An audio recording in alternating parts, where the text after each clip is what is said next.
All right, and away we go. So take a seat, get comfortable. We're going to get rolling here. If you're finishing your lunch, that's okay. Thanks for bringing your devices. You probably won't need them for a little while because our expert here, Narisha, is kind of doing some intro and some show and tell kinds of stuff. And the reason I say that, maybe this only affects me, my laptop on a battery lasts for about an hour, so I'd be concerned if somebody runs out of power. But that being said, if you didn't bring your device, that's okay, because after our intro and show and tell, we'll take a few minutes, we'll take a break, and then we've got some laptops back there that you can get, and they are fully charged and ready to go. So if yours runs out of power, or you didn't bring one or don't have one, we'll have them back there right at break time. Just one more reminder, if you haven't signed in the attendance and put your initial by your name, please do so before we get out of here at 4 o'clock. Don't worry, don't panic yet. It's floating around. It's somewhere. People get nervous, but we'll get it either during break or now, and it'll float around. And away we go. I'm going to introduce Narisha here, but I have to make an apology first to her. She comes from the Lone Star State. Sunshine. Yes. Warm.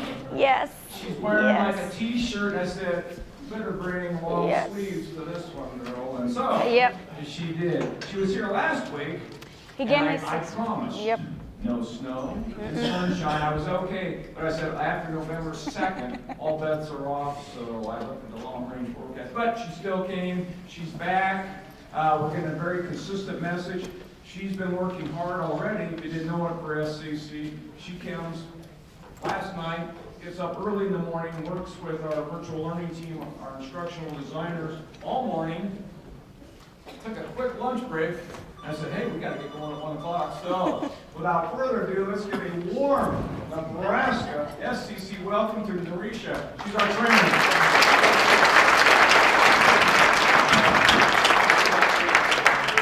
Thank you, folks.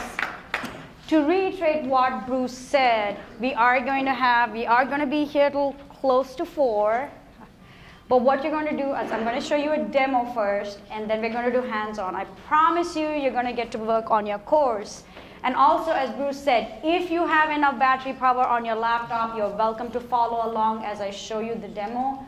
But we are going into a hands-on session in the second half.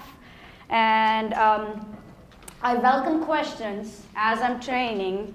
But one caveat is, I've talked to some of you as you were coming in. We have such varied fields in here. We have our English, math, science. We have auto, machinery. I met somebody that was a new major that I hadn't met before. Ford something. But all of you are coming from such diverse majors and backgrounds and subject matter expertise. So you are going to have, trust me when I say you're going to have a lot more questions at the end of the session than you have right now, which is good, which is always a good thing. My father, he's a teacher, and he always told me, more questions, if you have questions, that means you're understanding things. So this is where you have an amazing virtual learning team. I've been working with them, and you have plenty more training ahead of you. This is just the start.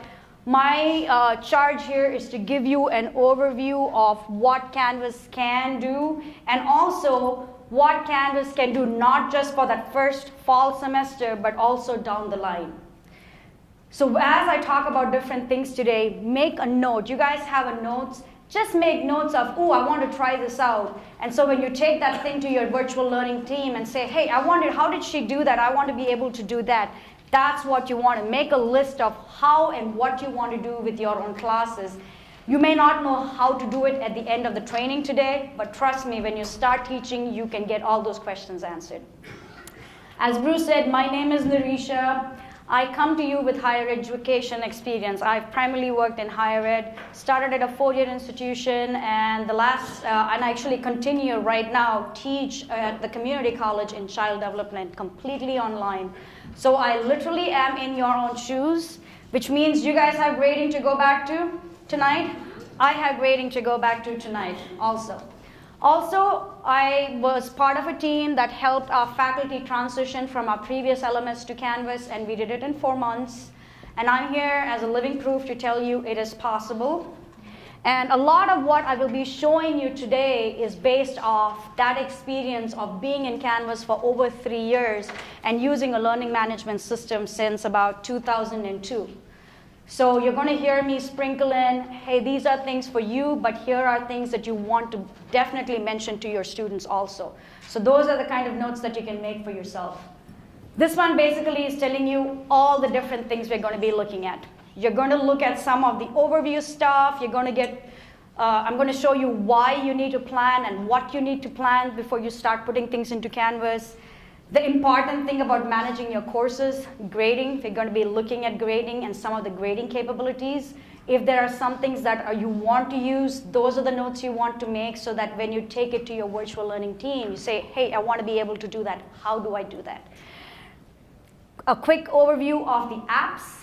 And last but not least, because you're going to leave here with more questions, where can you get those questions answered? Who can help you? We'll talk about those also. These are general notes for me to know what I'm going to be looking at. How many of you have logged into Canvas already? Quite a few of you. If you haven't yet logged into Canvas, don't worry, because you're going to get to do that for sure today.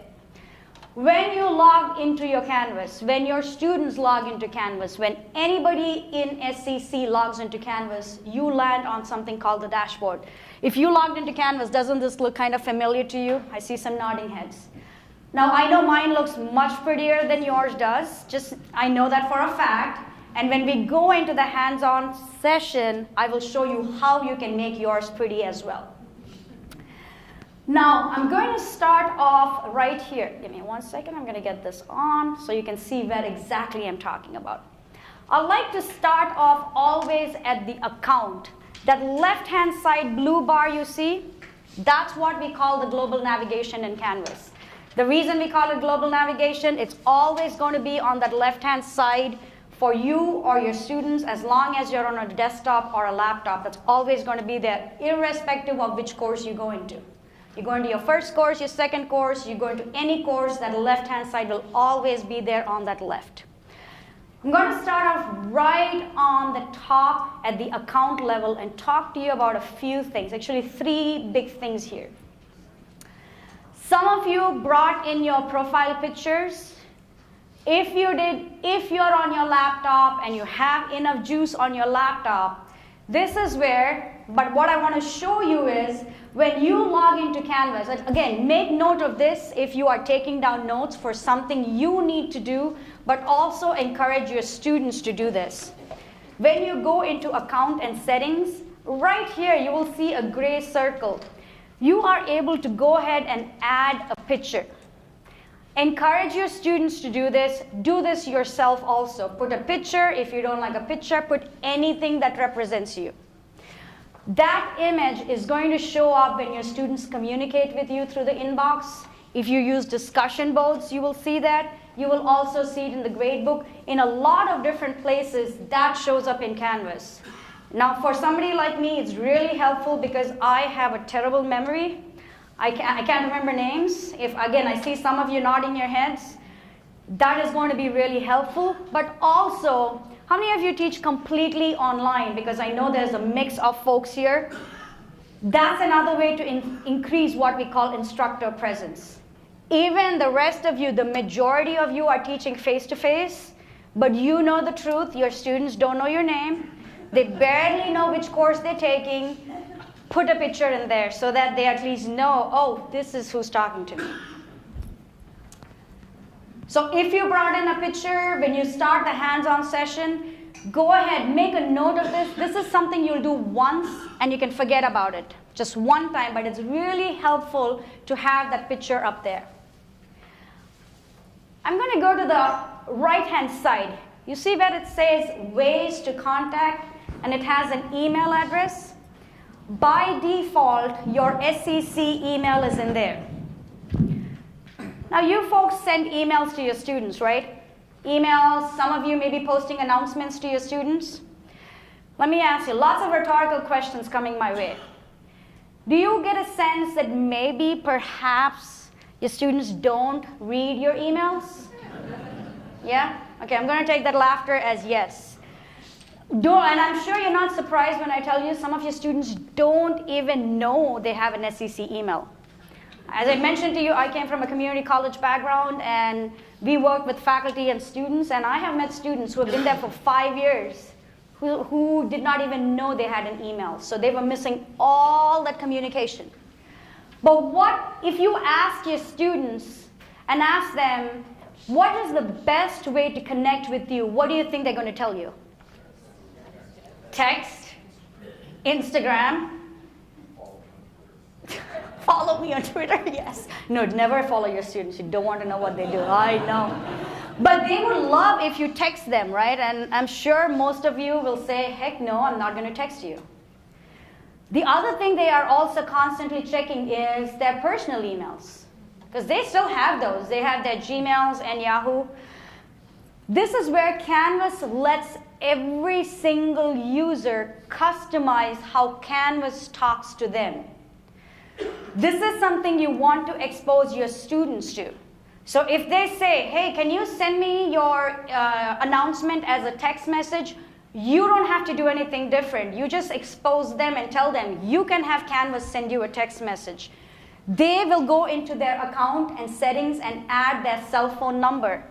Or they can add their Gmail address. Whatever way they want Canvas to communicate with them, they can go. They are the ones who control it. Their personal information is not shared with you. And also, if you want to test it out and you want to see how it comes, and you put in your cell phone number or your personal email, that information is not shared with them also. Okay? Any questions? So you'll see there are multiple ways you can add an email, or you can add a text, a cell phone number. It'll ask you who your carrier is. And just like any other service, you have to verify. So it'll send you a message, or it'll send you an email to that and have you verify. That is why it is up to every single user that you do it for yourselves. Okay? Because I know all institutions, especially higher education institutions, are very clear that you cannot, they have to use their official forms of communication. Because this is something that every user sets up, you're not breaking that rule. So by them customizing it, that rule is not broken. The next thing, so we've already talked about 2 ways of customizing. First of all, adding the picture, and then also adding the ways to contact. I'm still in the account, and I'm going to go to notifications. How many of you have cell phones? You guys have apps on your cell phones, right? When you download an app, you know where it says notification, where it says, do you want me to send you notifications? Canvas lets you customize notifications also. Very similar to your app experience on your smartphones. So for instance, when you go to this notification page, you're going to see a lot of different options here. Okay? So Canvas will ask you, first of all, for different activities. So something like due date change. Now, due date change, you are the ones who make those due dates as faculty. So that's really not important to you. So you don't need to be notified about any due date change. So you can choose not to be notified about it. But announcements. Do you guys use announcements? When you send announcements, you have option of announcements created by you. Which means when you send an announcement, you can get a copy of your announcement immediately. That's what these different icons mean. This check mark means notify me right away.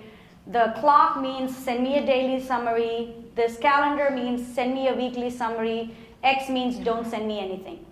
So for instance, when I set up my course, and as I mentioned to you, I've been working on Canvas for 3 years, I reuse my announcement. Please tell me I'm not the only one who reuses announcements. You guys reuse your announcements, right? Absolutely.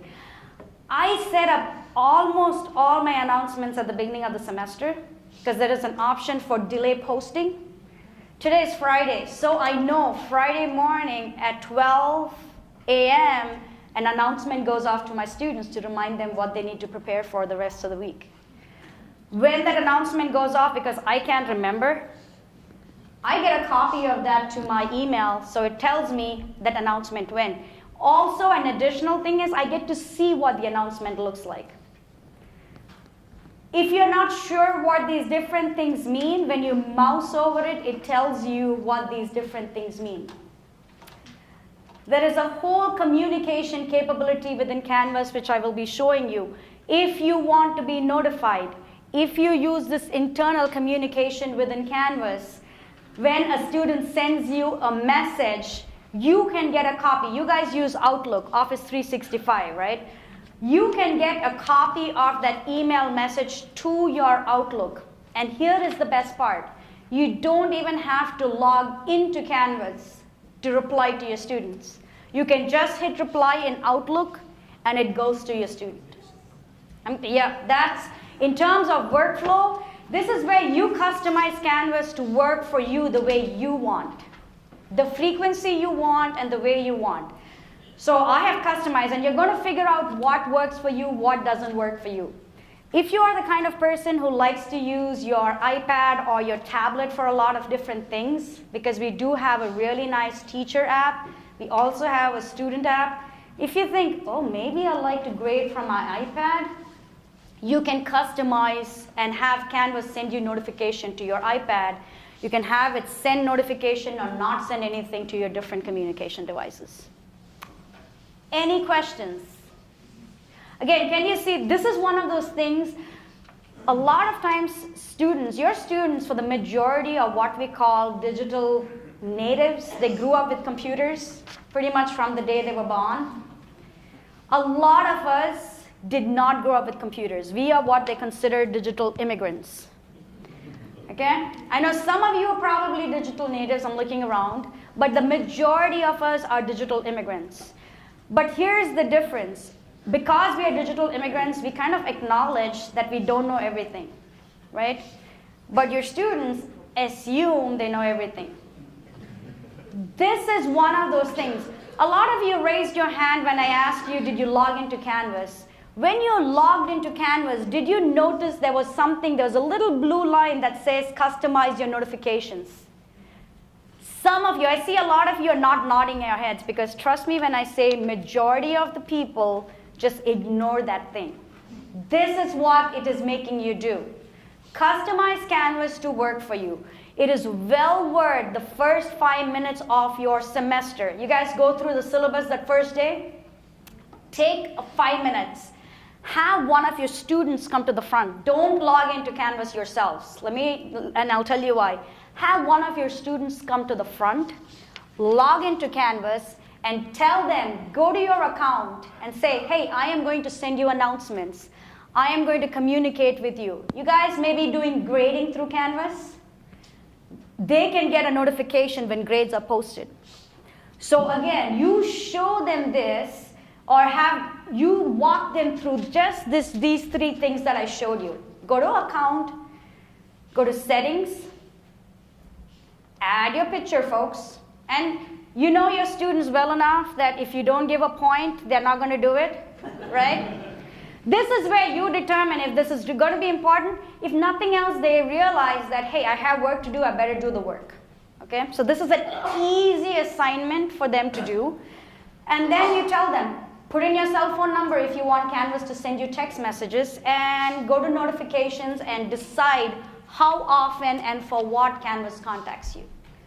The reason you have a student pull up their Canvas versus you pulling up your Canvas, 2 reasons. One is because the student interface may be just slightly different from your own, because when you go to your dashboard, your capabilities are slightly different than theirs, so that slight difference may throw them off. That's one reason. And the second reason to me is the more important one. If you are going to be there showing them everything, guess who they're going to ask questions if they don't understand? You. If you put Billy from one of their classmates, Billy up here, and Billy shows them, when they have a question, you just say, hey, Billy, can you answer them? Okay? So that is why I suggest taking 5 minutes and have a student log in. Okay, so that's about account. And remember, when you go home and when you start working in Canvas, you're going to go and start working. I know you want to work on your course, but do take the time to customize this. One time, customize this. Notification is something you may come back and forth, but customize your account. Yes, sir? Is there a way to view the course as a student? Yes. There is a way to view your course as a student, and when we go into the courses, I will show you that. So I'm going to go into dashboard. Yes, sir? We currently have a sandbox, so will all these preferences go over to our active account?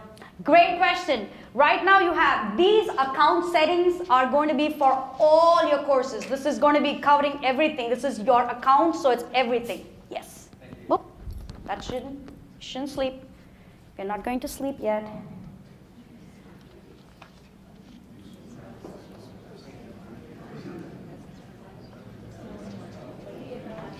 I know.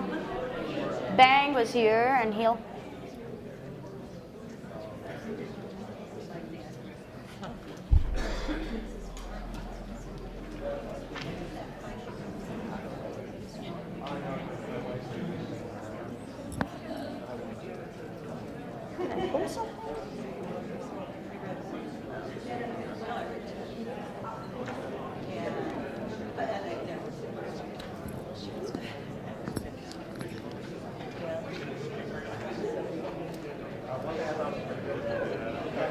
Okay, thank you. Thank you, Chris. Okay, so you customized account, right? The next customization is right here on the dashboard. For those of you who have already logged into Canvas, you probably already see 2 courses on your Canvas dashboard. Very soon, you're going to see, depending on how many courses you teach, you're going to see 4, 5 courses. Your dashboard is going to get cluttered. This is where the things I'm going to tell you, these are for your sanity. Okay, these are for your sanity.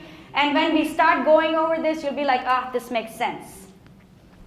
So first of all, when you go to your dashboard, you're going to see some courses. And I first want you to notice something on this left-hand side. I'm going to try and zoom in just a tad. Come on.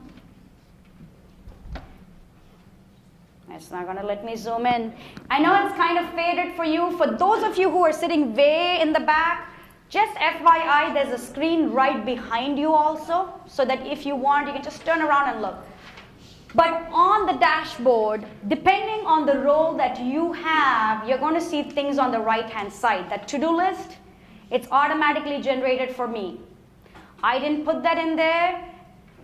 But what I did as a teacher is put in due dates.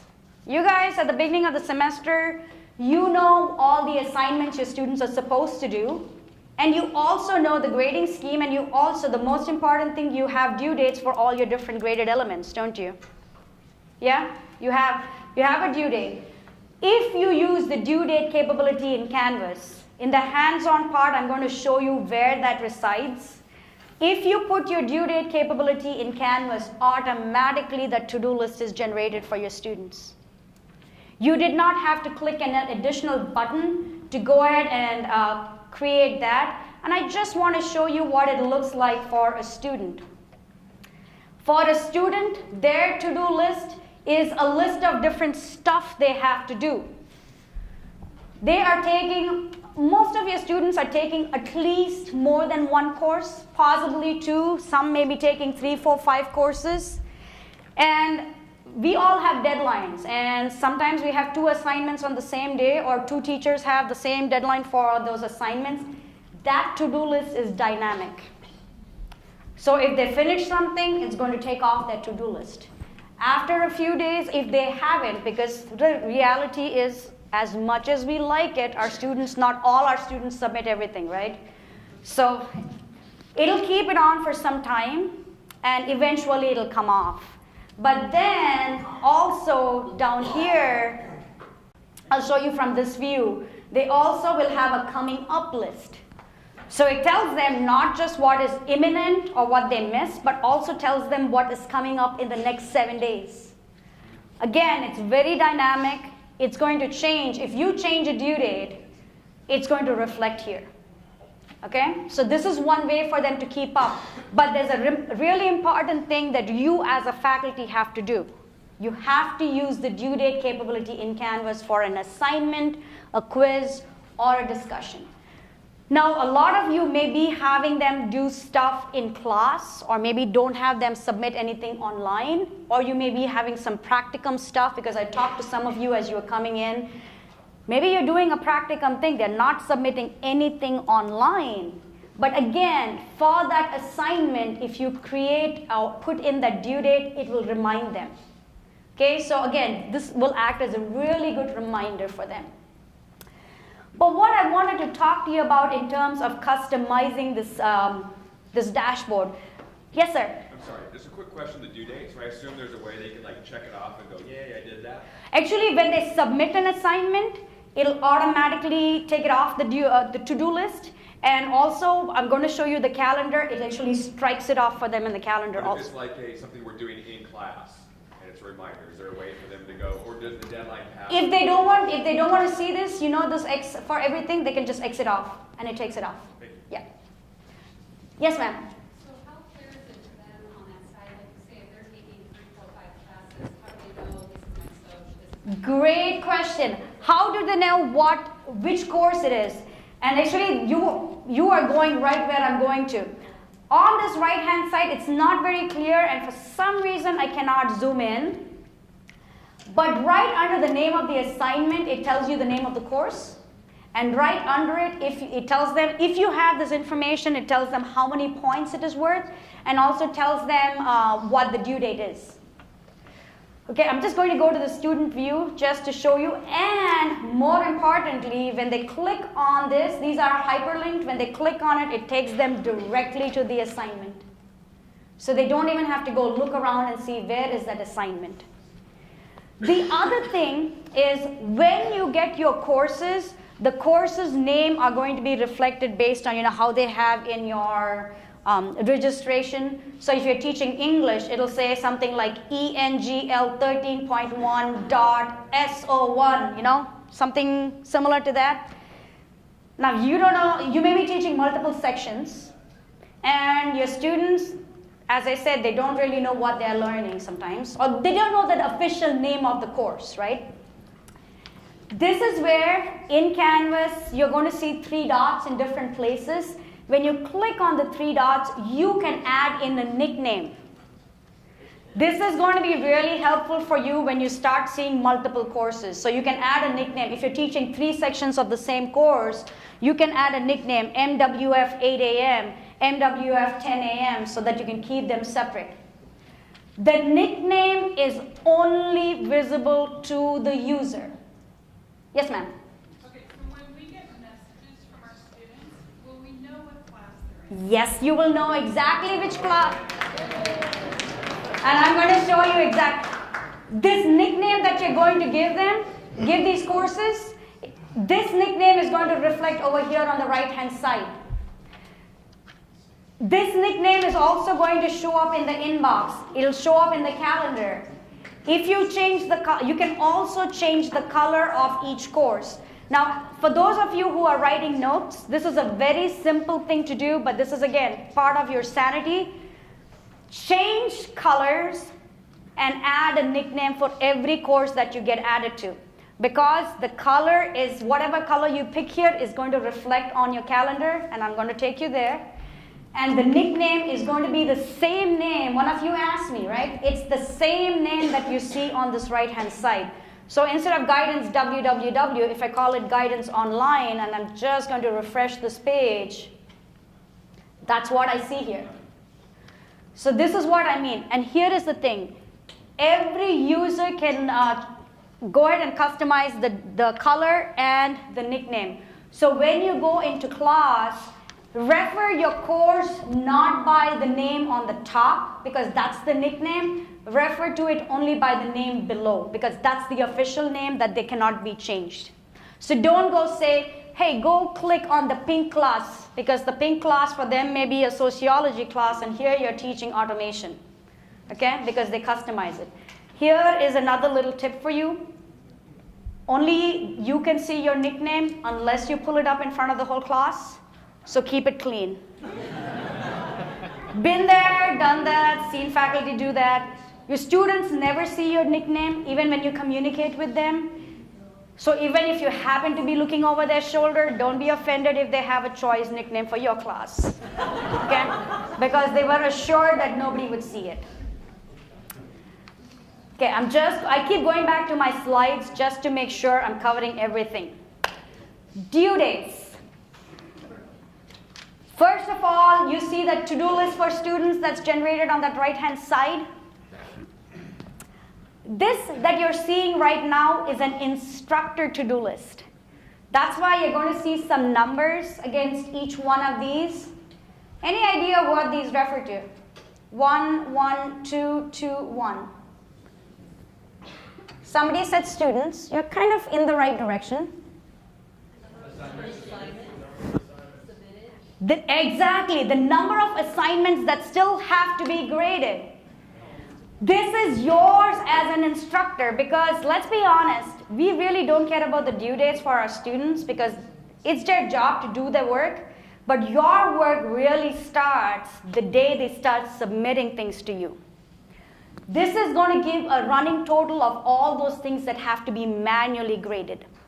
What does that mean? If you have quizzes that are going to be automatically graded, I know a lot of you are using quizzes in Moodle. Many of those come into Canvas. They come in from publisher stuff. They also come in from Respondus. All of those different elements talk to Canvas. If they're objective type stuff, which don't have to be manually graded, you're not going to see it on your to-do list because there's nothing for you to do. The grade will go into the grade book, but you don't have to do anything for that. But this is the instructor to-do list that is showing up on this right-hand side. I'm going to go down to calendar. Remember I told you when you add due dates, it shows up on the to-do list? The other place it shows up is this calendar. So again, I mentioned to you, pick your colors and pick your nickname. That is what you see reflected here. Say these two colors look similar, I can click on these 3 dots and change the color. And when I change the color here, when I go to my dashboard, the color of it changes over there. So it speaks to both. So I always, for this particular course, I always do it in pink. So that is why it's really important. Now, again, let's think about our digital native students. Some will figure this out, but not everybody. So just tell them, hey, do you know you can nickname your course and you can color code them? Say you are team teaching a course and you really don't want to see anything in this course. All I need to do is just click on this box and it takes off those assignments. It did not delete it. You are customizing what you see on your calendar. Okay? You want to see them again, this is what you do. Now, the reality of us in teaching is at the beginning of the semester, we spend hours and hours on our syllabus, don't we? Hours and hours on the calendar. You set up all your due dates. If you put all your due dates for all your assignments in that first semester, I highly encourage it because the next semester, so fall semester, everybody is going to be, whether you like it or not, you're all going to be moving to Canvas. I'm sure it's not new news for you. But the following spring semester, if you teach that same course, you guys copy over the same thing, right? One semester to another. When you copy over your content, one of the options you get in Canvas is shift due dates and events. I know, you know where I'm headed. When you click on that button, any dates, whether you said open this assignment, close this assignment, have a due date, all those dates shift for you. That is one big, when I say big, I mean huge reason to use the due date and the date capability in Canvas. In addition, the other thing it can also do, now this is for those of you who teach face-to-face, especially. Because usually those of us who teach online, we have a rhythm down that all deadlines are on one specific day, right? We don't change it semester to semester. But those of you who teach face-to-face, maybe the first semester you're teaching a Monday, Wednesday class, but then the following semester, the same course, you're teaching a Tuesday, Thursday class, right? What Canvas does is it only has the capability of moving your Monday to a Monday or Wednesday to a Wednesday. But right under that shift due dates and events, there is another button that says substitution. When you click on substitution, you can tell Canvas, any deadlines I had on a Monday, I want you to substitute to a Wednesday deadline. Anything I had on a Wednesday, move it to a Tuesday. You can have those, so Canvas will ooch. That's a very technical term. It ooches it for you. So that's one huge reason to use the dates. Yes, sir? So is that all based on our calendar, or is that based on standard generic calendar holidays? Great question. It is based on, so say in the fall semester you're going to have Thanksgiving and Christmas, but then the spring semester you have spring break. Canvas doesn't know to make those changes, so this is where I'm going to show you this next thing, and I couldn't have placed that question at a better time. I'll just show you this and I'm coming to you, sir.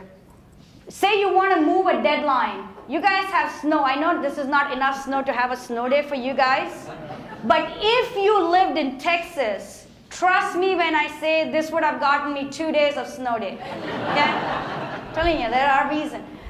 Say you had something that should have been due on the 15th, and you're like, okay, I got to move this. I just moved the deadline. I know. I'm going to answer him, and I'm coming to you. Folks, hang on one sec. Are there capabilities to hide an assignment? Absolutely. It'll appear on your, if you hide an assignment, it will not appear on any calendar. There is something called publish. When we go onto the hands-on, I will show you that. Yes. Sir, and I'm coming to you. Could you just do that again? I need to wash some noodle out of my mouth. Just one more time, please. Do it again. Yeah. I know. Is there an option to take everything to the front of it and slide it ahead at the same time? So, to move a due date, you're going to do this way. You only do it one at a time. From here. When you are doing the shift date at the beginning of the semester, it is going to move everything in one fell swoop. Can you shift anytime you want? I mean, if I'm in the middle of the semester, if I decide I want to shift one day, everything slides ahead? No. When in the middle of the semester, you really just want to come here and do this. Okay. Yeah. Because that only, you can shift due dates only at the course copy function time. When you do course copy and shift, it changes because, like you were asking, availability from and available until. You know, sometimes you don't want to keep your assignments open throughout the semesters. When you have Canvas shift, it shifts those dates also. This shift only, because I don't want to oversell things, this only shifts the due date. Say you were closing this assignment and you just did this, you still want to go in and change the, you want to change the settings so that it remains open beyond the due date. Okay? Yes, sir? Is there a way to make this calendar talk to like your 365 calendar? Great question. Is there a way? Yes, there is. There are help sheets in Canvas so that if you like your Google Calendar, your 365 calendar, it can go in there. But here again, the caveat, to actually shift anything, you're going to have to do it in this Canvas calendar. Yeah, yes. But those other, like say a 365 calendar, if you can make so that shows up in this calendar, at the beginning of semester, you can see where we have days off or things. So here, that is a great question.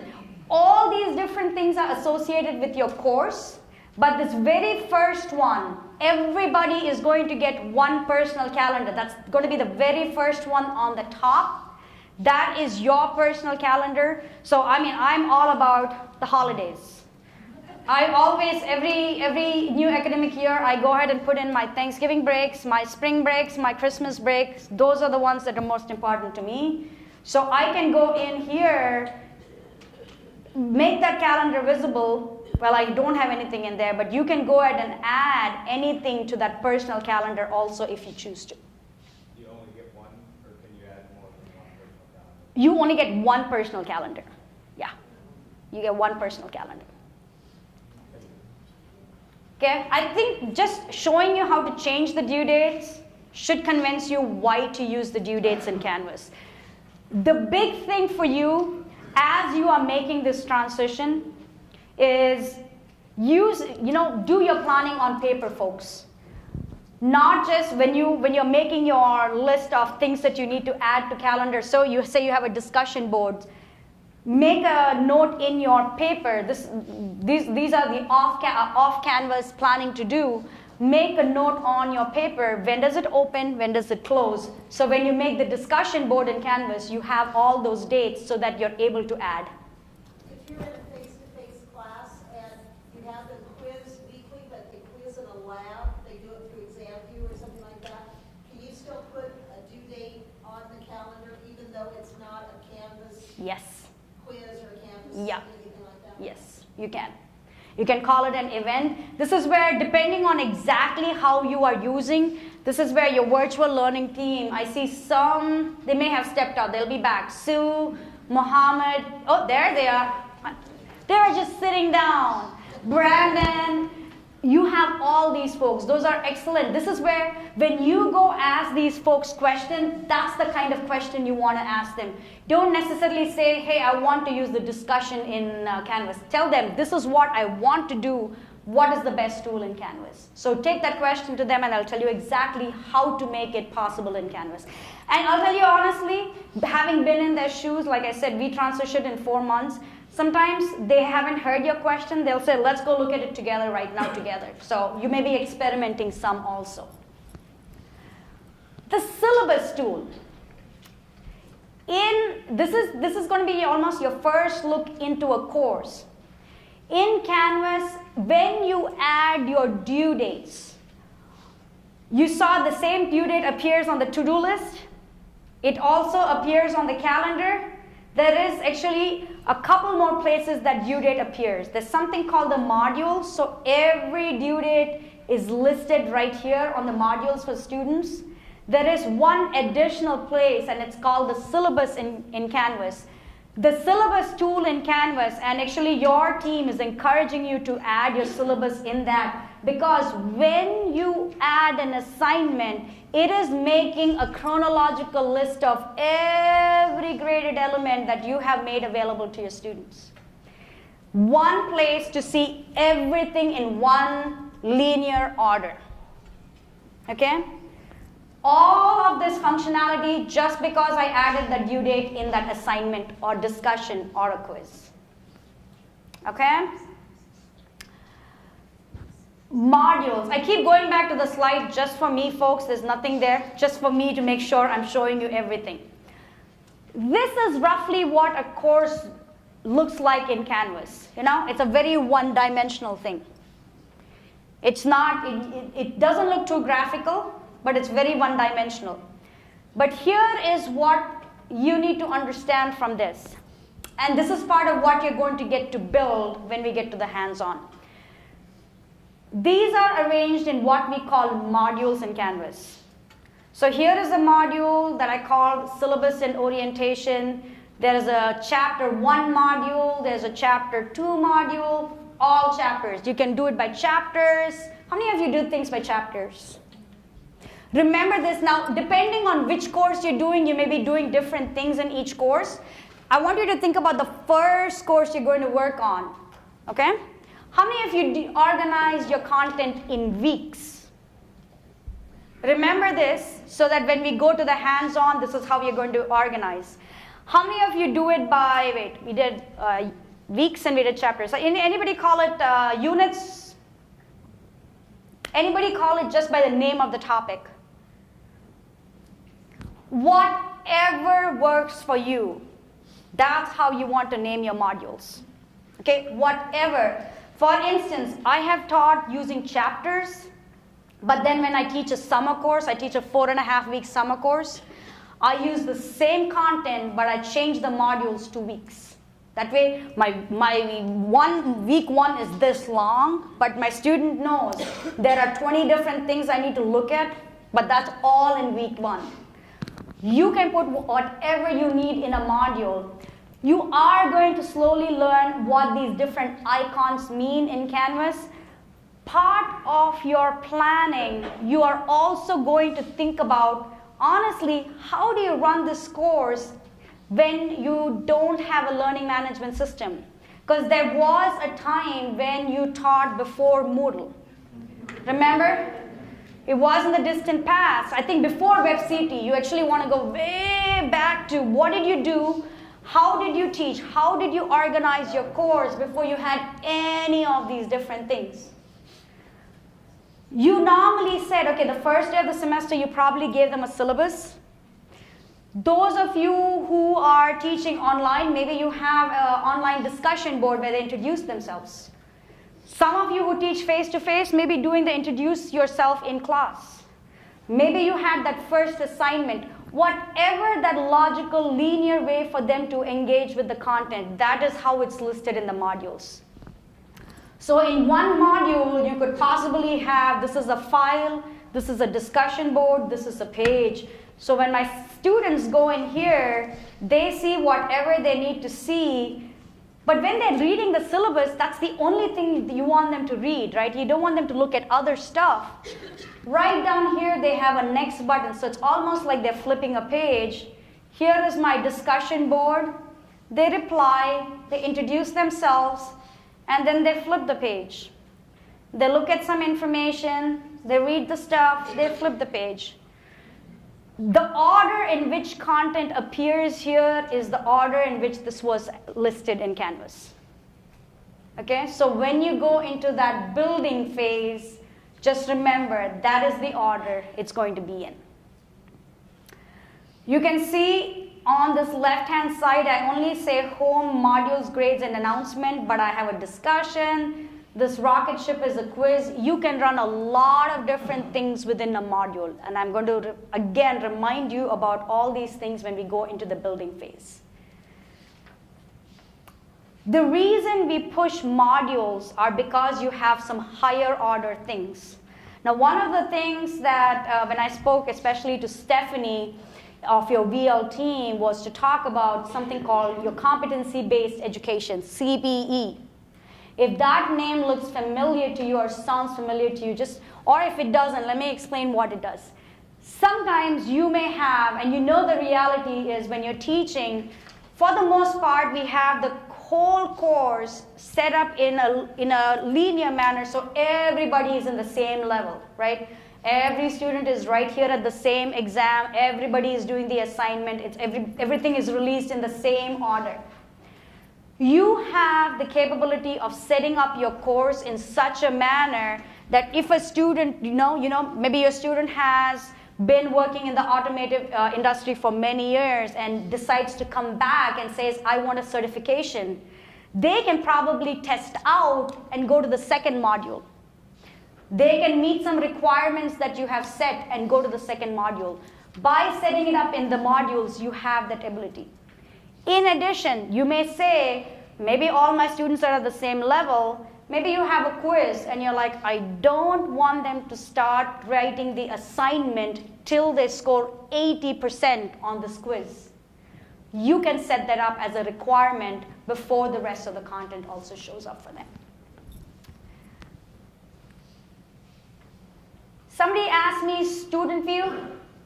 You asked me student view. When you go into your course, right here on the home, you can go into student view, in and out. You can test it out. As soon as you go into a student view, you get a test student in your grade book. You can take this course as that student. The only things that you cannot take is if you're using like third-party tools. If you're using like publisher material or something, you can't test it from student view, but everything else you can test it from a student view. In addition, you folks have something called, let me make sure I'm in the right one. You folks have something called a You Do It, right here. You're going to see something called You Do It on the left-hand side. Again, when you're making notes, make note of that. That's an accessibility tool that SCC has purchased. It's really neat because maybe you finished building your course or you're halfway through building your course. You are going to reach a point where you're like, okay, my brain is not working, but I feel like I want to do something more. Come back at different points before you launch your course. You want to run this You Do It because it'll run all the stuff that you have built through an accessibility checker, and it'll not only tell you what does not meet the accessibility requirements, but will also walk you through how to fix it. You're going to have all these different things I'm telling you, you're going to have more training on, but make note of You Do It. Just a hint, I know we have some administrators in this room. That is something that your administrators are going to be also aware of, and it's wonderful when I see institutions that are not saying accessibility is a nice thing to do, but we really want to be on the forefront. So that is something that is right there on your navigation. Your students don't see that button because it's on you to make your content accessible. But that's something your administrators also will be aware of, so that's another thing you can check with your faculty. Yes, ma'am? Sometimes I hear from students, I can't open it. If it passes You Do It, then they should be able to open it. So let me tell you, when you hear students say, I can't open it, it could be a few different things. And when we go to the hands-on, you will see some. The most common, I can't do it or I can't open it, is because maybe you did not publish it. There's something called publish, and I'll show you that. I do this on a regular basis myself, even though I am considered a Canvas expert. That is one thing. Second thing, it may have to do with their particular software.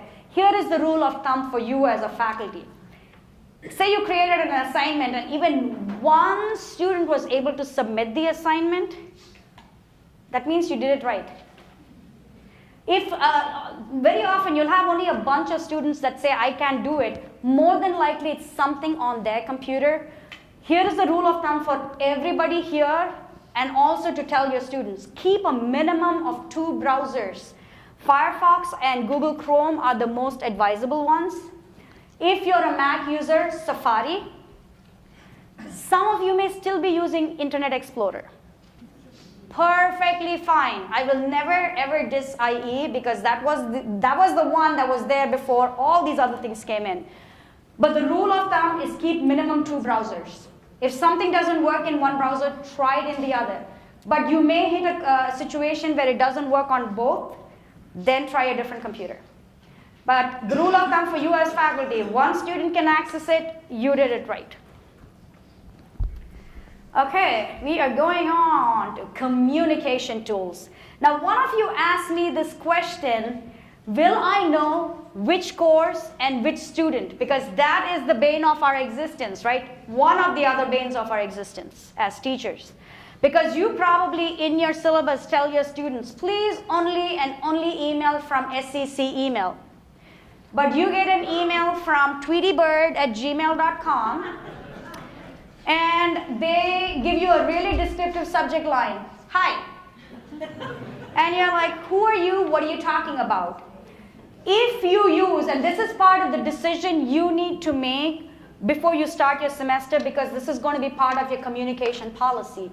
If you decide to use the inbox in Canvas, by default in your inbox, you will see all your courses. So if you're teaching 5 courses, you're going to see the inbox for all 5 courses. But up here, you can go select. Remember the nickname you added in your dashboard? That's the nickname that is also visible here. So I can say I only want to look at my communication for my guidance course. Your students don't even need to know your name if they want to communicate with you, which is so helpful. But the one thing they have to know is which subject they're trying to contact. I mean, that's one part you can't help them, you know? Because every user in Canvas, when they come to inbox, they will get this pencil icon. They can choose which course, and they're going to get an address book. So you as a teacher may say, I'm going to just message all my students. Everybody is only blind copied. Okay? This little button, make note of it. Send an individual message to each recipient. If you have ever been in group messages in Outlook, you know how they all kind of coagulate together? By clicking that one box, you uncoagulate that. So it pairs up you and your students. Yes, ma'am? When you send a message here, can you attach a file? You can attach a file down here. You can attach a file. If you choose, you can also make a little quick little video for your student. Give me a quick second. If you choose, you can make a quick video for a student and send them a message too. You can do a welcome video, or you can pull it in from Kaltura, but you can send an attachment. Okay, yes, okay. I had to update my browser this morning. It took me about 3 hours. But there, I can open up and make a video, or I can attach something to my student right here. Again, as I said, your student, all they need to know is which class. They don't need to know your name at all. They can just say my teacher. They don't even have to put in a subject line. It doesn't matter.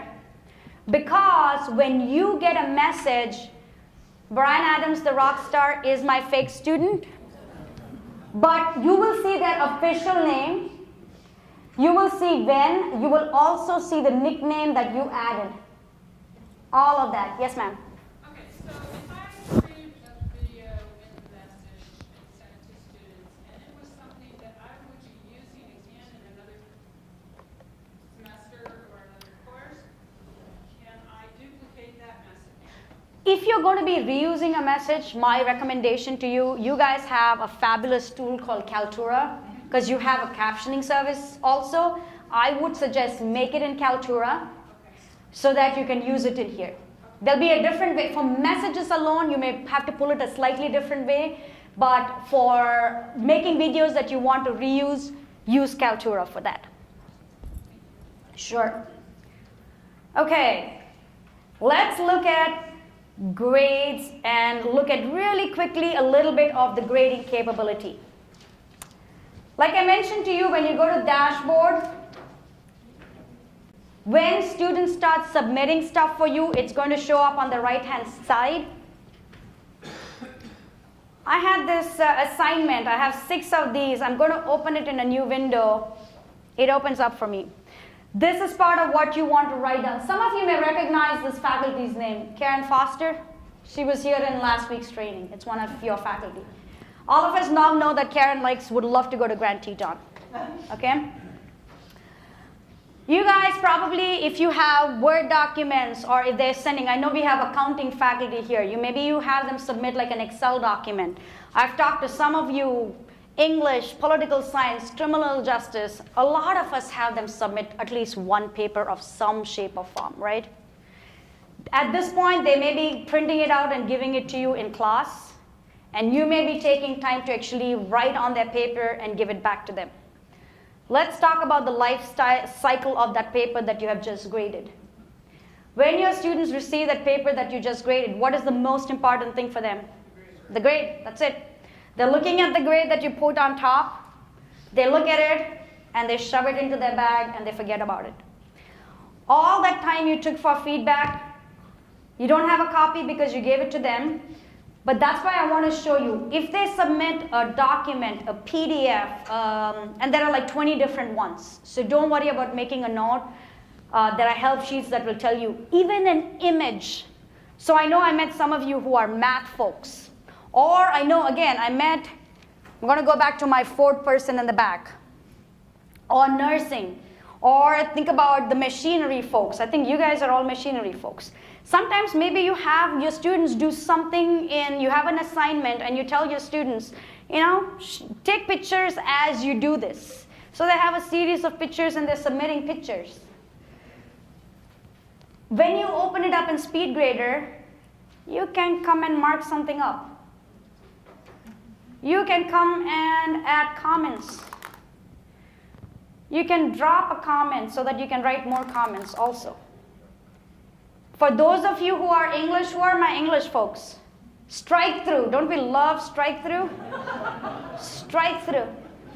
You can change the colors up here, but you can mark up this paper because this way you have a copy and they have a copy of this. Now, I know there are some classes that you deal with high school kids. Do any of you teach those high school classes? You have my sympathies because I do understand you have to deal with parents too. More power to you or more respect to you. This way you can tell the parent, okay, this is why Johnny did not get the grades, because Johnny got this feedback, but Johnny did not make any changes. The student can choose to get a message to their phone when you make any grades visible to them. Rubrics. Some of you may be using rubrics. If you use rubrics and you put it into Canvas, you are able to open up this rubric. I read this paper and I'm like, okay, this is how Sue did. You see how it totals it up down here? I'm going to save it. It added it over there. You can do this grading I've done this on an iPad. I'm an iUser, not an Android user, but you can do this on your mobile device also. Yes, sir. So we're going to have some files that are going to be like CAD systems and things like that Canvas will not recognize. Can I take them, download them, mark them all up, and re-upload them? Absolutely. Great question. Yes, you can either click right here and it downloads. So when you click it, it'll automatically download for you. Come on. Okay, the visibility is slightly different, but it downloads right here onto your, and then when you mark it up, you can re-upload it right here. Yeah. You can write overall comments to your students. You can attach files back to students. So if you have a sample and you only want to give them a sample, if they have done the work, you can give it back to them this way. You're going to see this icon. You saw this in the communication from the inbox where you made a video. You can make a video as you're giving feedback to students. I'll tell you, I have heard more from students by just me making this video. A lot of students assume there is a computer that does their grading. And you know that's not true. There are times Linda was one of my students, and she was one of those A students, okay? But one semester when I was piloting the teacher app, I decided to use the video capability. And really, all I said to Linda was, Linda, great job, keep it up. You know how to write your observation reports. That's it. Opened it up, clicked on this record. Hey, Linda, blah, blah, blah, blah, blah. Save. It went to my student, and I heard back from Linda within 30 minutes. And all Linda said was, thank you, Dr. G. I just needed to hear this today. This tool, I can tell you, folks, it's called the Speed Grader capability. This is one of those things that you are able to really speed up your grading. Whether you like marking up a paper, using a rubric, giving them comments, or any combination of any of these things. If you're using Google Chrome, you get this additional icon called speech recognition icon. And you guys know who you are when I say you are the people who like to talk to your phones and your phones type for you. If you are that person, if you're using Google Chrome, you get this icon. And when you click on it and you click on the record button, it starts typing your comments for your students, period. You can modify this before you submit this so your students are not getting some garbled message from you also. It puts it right here. Everything is date and time stamped. Everything is date and time stamped for your students. Again, the reason I am showing you this thing right now, the grading capability, how many of you like those grading capabilities? Right? If you are even thinking, and now if you're not sure, try it only for one assignment. Try it for one, do the regular way you're grading in the other, and have a comparison. Don't just listen to what I am saying when I say it really increases your speed of grading. Try it out. And I had folks who were, had never used an LMS, and they were like, okay, I just want to use it for one assignment. Get comfortable with it. But the reason I'm showing it to you right now is when you start building your courses, this is going to, knowing that you want these capabilities is going to inform what you do in Canvas. Yes, ma'am, and then I'm coming to you. Are you able to show us what the student sees to if they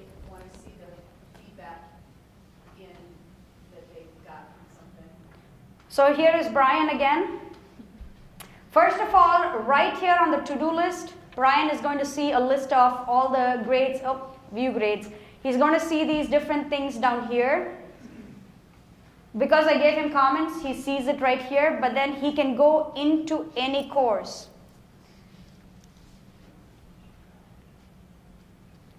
Let me pick a course that he's got new grades in, if I have one. When they get a new grade, actually this thing that says grades will actually light up. It looks like there's a new message waiting for them. So they are able to click on it and access the grade book. Now, you guys have this great feature in your grade book, so if they don't submit, it's going to tell them it's missing or late. It's going to tell them right off the bat. Now, I don't know if any of these have that. Give me a quick second, ma'am. But there is a button they are going to click on, and I have it. Because we were just testing something earlier. I think it was this biology course. Under biology,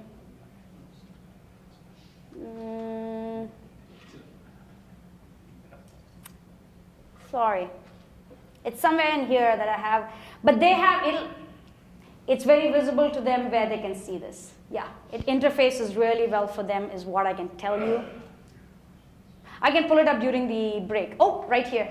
It'll say view feedback. If I had marked up their paper, they would see, there it is. That's what it shows up for them. The lady in the back, and then I'm coming to you, sir, and then to you. Oh, one of you had your hands. Yes. You mentioned your rubric. Yes. What type of grading tools does it provide? Is there anything other than a rubric for grading tools? No, the rubric is either you can do it as a range or absolute points. Yeah, and there are outcomes, but again, I'll leave it to your team to talk about how to align it with outcomes also. Ma'am, and then one of you gentlemen here. If you have more than one document you want to upload, can you send them as one? Yes, you can. Any kind, lots of different file types. Yes. Somebody here, yes, sir. I'm not saying we can download it, mark it up, and re-upload it. Yes. Is that a pen, or does it just add? Does it actually take away their downloading? No, it doesn't take away their downloaded. It keeps their original and yours. It'll keep both. Yes, sir, and then you. So I can make a video comment to my grading process. Can a student put a video as part of their upload process? And if so, can I disable that? Yes to the first part, no to the second part. But here is the thing. You can tell students, this is the way I want it. And actually, sorry, I take it back. Yes, you can disable it. Yes, you can disable it. Yep. If they're uploading a document for me to grade, say for some reason it has to be a picture, I don't know. Do they get to see it right away so they can see whether it's readable? They can see if it is uploaded, and if they see it on their gradebook, that means you see it on yours. So if they think I've submitted something and their gradebook has a dash on their gradebook, that means it didn't go through. But I mean, do they see it right away so they can see what the document looks like? Yes. Okay. Yeah. They're going to have a copy of what they uploaded. Yes. And you can also, I don't know if this is going to answer your thought process, but you can also restrict the type of file they give you. So if you want only a zip file and nothing but a zip file, you can tell Canvas, I want a file upload and it has to be a .zip file. Nothing else will be accepted. So you can go ahead and do that too. When they submit, and is it a two-step process where it still goes in as a draft? And then if they don't No. submit it, No. there is no draft? There is no draft. Okay. But having said that, they are able to do multiple, they can submit all the way till it's available. You will see all their different updates. The latest update is what's going to be automatically visible for you, but you can go through and look at others also. If they submit multiple files, then They can submit multiple files. multiple different files. Multiple different files, yes. As I said, these are great questions. Your particular cases may determine other things. Quick shout out to the apps. Your students may not realize that there is an app. Because coming from Moodle, was there an app for Moodle? Okay. The Canvas app, I'll tell you, there are many a times after training, I have gone to the airport with my Canvas shirt on. And I have had conversations in airports, in coffee shops, in student lounges from students. They will tell you they love the app. But when you ask them who exposed you to the app, guess who? Exactly, the teachers. The faculty are the ones who expose them to the app. Canvas app is really nice for the students to keep up with things. The to-do list is going to be there for them on the app. There's a calendar for them in the app. When they can customize things on their app, they are able to submit. Again, the most important thing on any app, we know that's the reality. It's only as good as the internet connectivity. So your students now, some of you, your students are making videos on a regular basis. Thank goodness they're doing it for personal reasons. But here is your opportunity to have them use it for your teaching purposes. So again, I'm going to use you machinery folks as my example. You can tell them, hey, you know what, I want you to do, this will tell you how much I know about machinery. You can tell them, I want you to show me how you do this particular thing. Show me the tools you're using, show me the process, talk me through the process. When you tell your students to make a video as an evidence, let me just tell you right off the bat, they are not going to give you the version of the video that did not show the right steps. They're going to do it over and over again till they have that really good version and then give you. The interface on their assignments is really easy. It's like them taking a video and they can upload it directly from their phone. Okay? Same thing with pictures, they can upload it directly from their phone if they want to. The teacher app, when you go and look on your app store or your Play, what is it called on Android? Google Play. It's going to have that yellow icon. I want to assure you the Canvas teacher app is not meant for you to build.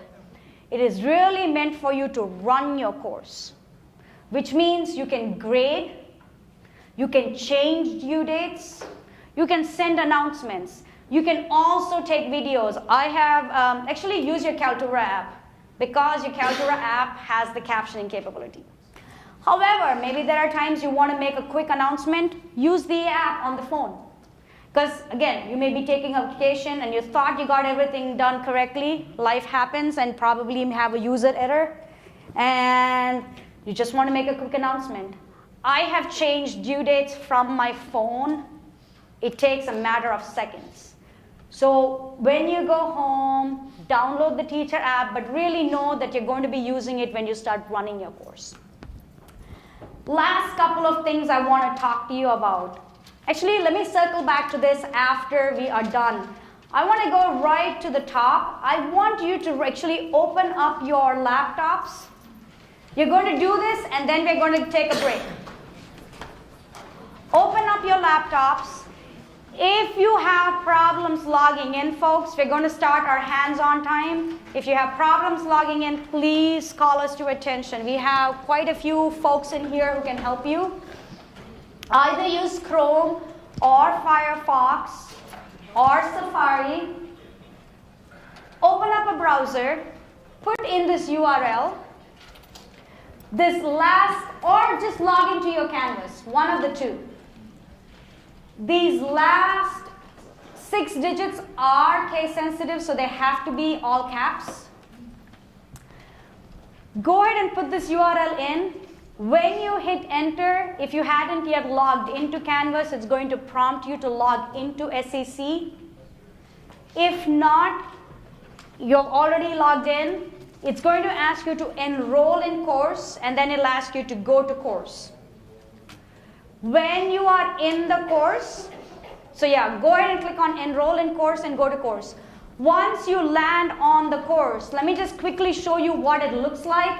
Once you have gone into the course, go ahead and take a break, and we will come back and we're going to do some hands-on. The course is going to look essentially something like this. Give me a quick second. It's going to look like this. If you landed on something that, how many of you have landed on this course? Okay, that means you guys go take a break. We'll come back. It's about 2 17, we are going to start hands-on at 2:30, folks. 2:30, we're going to start hands-on, so go ahead and take a break. If you have already logged into the course, here is what I want you to do. On that left-hand side, your global navigation, that blue global navigation, click on dashboard. When you go to your dashboard, on the right-hand side, what do you see? Do you see a to-do list? Do you see assignments I have for you? I know. This is the gift you give your students when they take your class. So, welcome to reality, right? You folks have just logged into a course as students. So you are getting a student experience right now, and I'm going to take you to a faculty experience in just a bit. But what I want you to do, for those of you who are already in that course, on that right-hand side, you're going to see a sample quiz. I want you to take the sample quiz. Here are my instructions for you as you take the sample quiz. Do not go look up answers because I don't care what your grade is. This is a quiz you can fail, okay? And I say this with the utmost sincerity. Please don't go look up the answer or scratch your head to find the answer. But here is what I truly want you to focus on. I want you to focus on the type of quiz questions and the answer choices. Because you are going to see questions in there that have a video in it. You're going to see a question in there that has an image in it. You're going to see some multiple choice. You're going to see all these different formats. I know a lot of you use quizzes in Moodle. As I said, you are able to reuse those quizzes in Canvas. But what I want you to think about, like I said earlier, don't think about, oh, I did this in Moodle, I want to do the same thing. You have enhanced capabilities in Canvas. It's much more easier to use. So as you start taking that quiz, I want you to think about, oh, wait a minute, I can ask this as a video. I can have them watch this video and answer this question for me. Or vice versa, I can show them this question and they can record, you heard me, record a video in a timed quiz. Or you can say, here is the question I'm going to give them an article. The time is clicking because they're in a quiz, and I'm going to give them an article and I'm going to have them write an essay about it during a timed quiz. I think somebody started taking the quiz, because go ahead and take the quiz. I'm going to give you, you're only going to get 2 minutes right now, because as I said, don't worry about the answers, focus on the questions.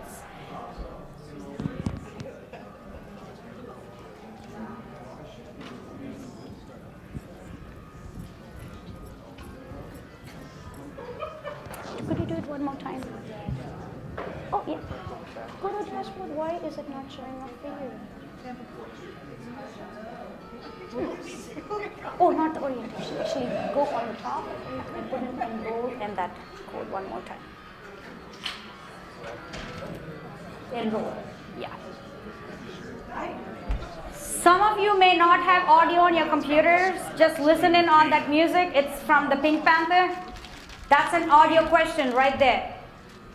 Think about your subject matter. You got to put it in, it's all, yes, W. Good. Enroll. And then you should just be able to go to course. And sample quiz.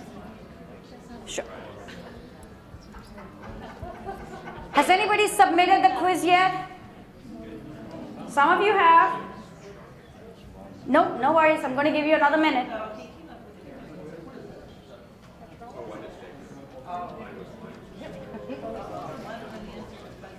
Again, don't bother about the answers.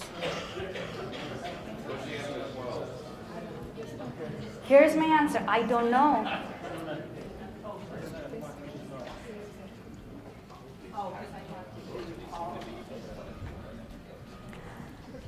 I know there's a really long multiple choice thing in there. Just do 2 and then just move on to the next one. Answer like your students would.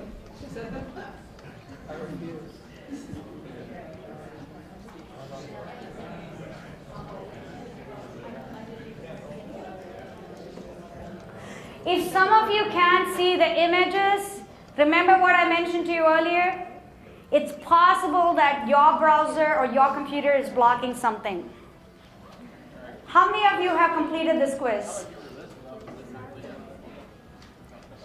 I want you to just pause what you're doing and just look up on the screen, folks. I'm going to show you something. Remember the reality that's going to happen to you? You have put in a due date for some assignment and you tell your students it's due tonight. What happens? Some of them are going to start about 5 minutes before it's due, right? Now, when you send an email to the whole class, say as an announcement, what is going to happen is the ones who have actually submitted your assignment are going to panic and contact you saying, wait, did you not get it? Do I need to do it again? Which is why majority of us don't send any communication to anybody, right?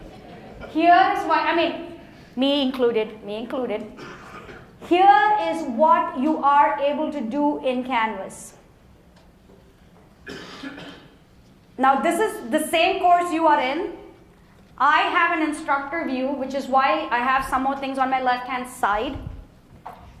I am going to my grade book. When you go to grades, you're going to see a different view than what I see, which is what you also had in Moodle, right? But here is something that you have in Canvas. When I go, this was the quiz that you took.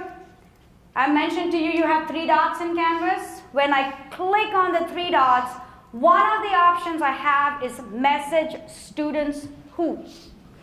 When I click on it, it automatically pulls up students who haven't submitted this assignment yet. I can just communicate to those students. I did not have to pull up anything else. I just went to the column and clicked message students who. You just submitted something? You know why? Why? He just submitted something, but then it probably was a nanosecond after I clicked on this. What's your name?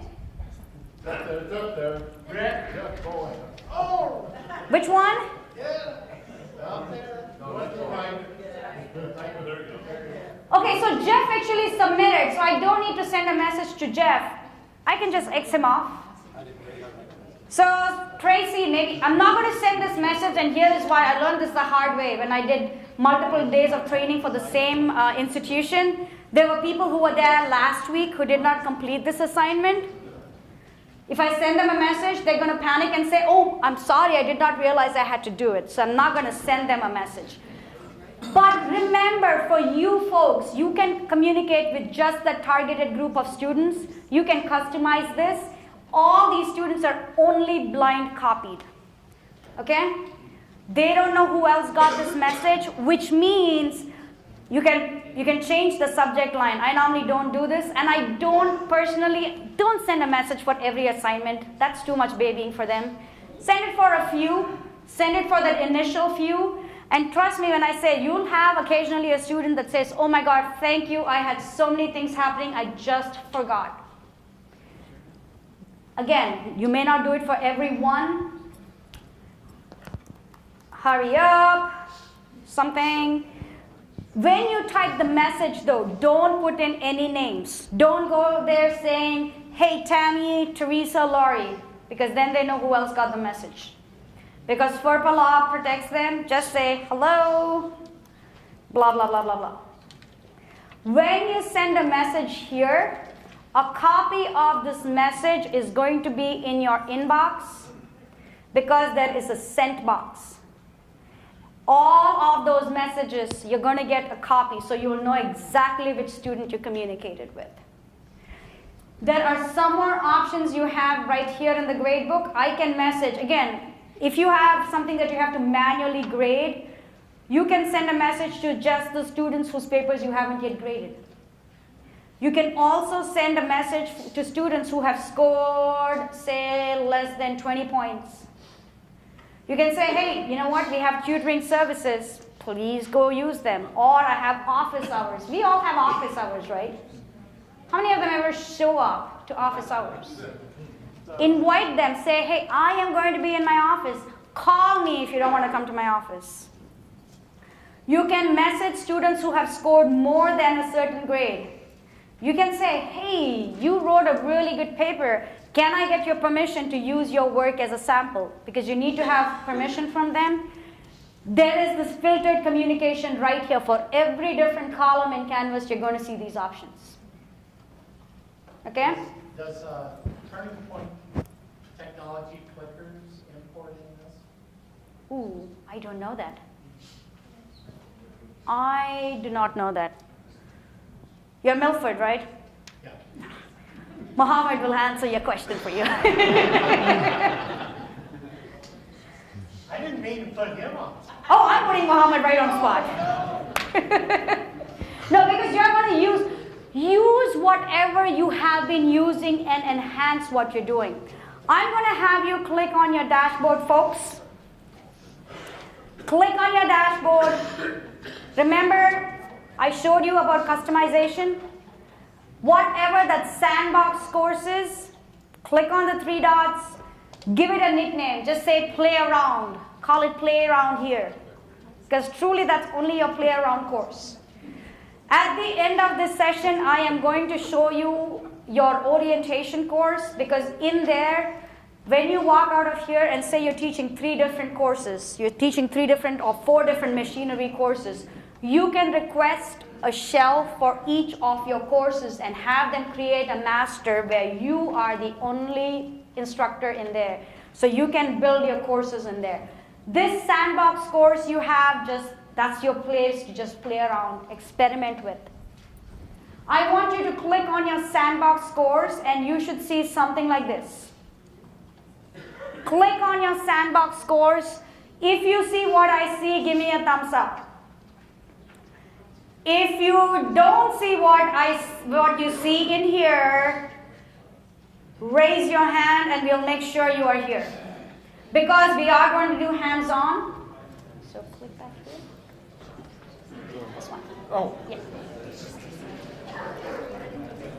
Okay?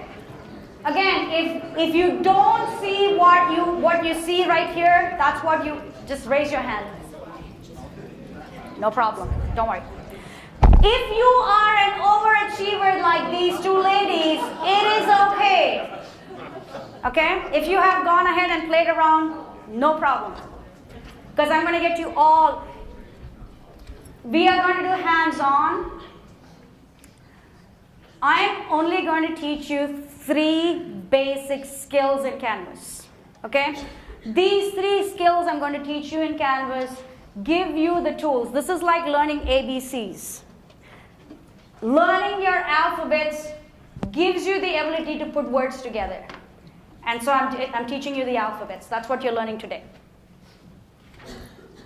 So you land here, and it doesn't make any sense, right? Stay right here. I don't want you to move anywhere. I just want to show you, remind you what we are going to potentially build.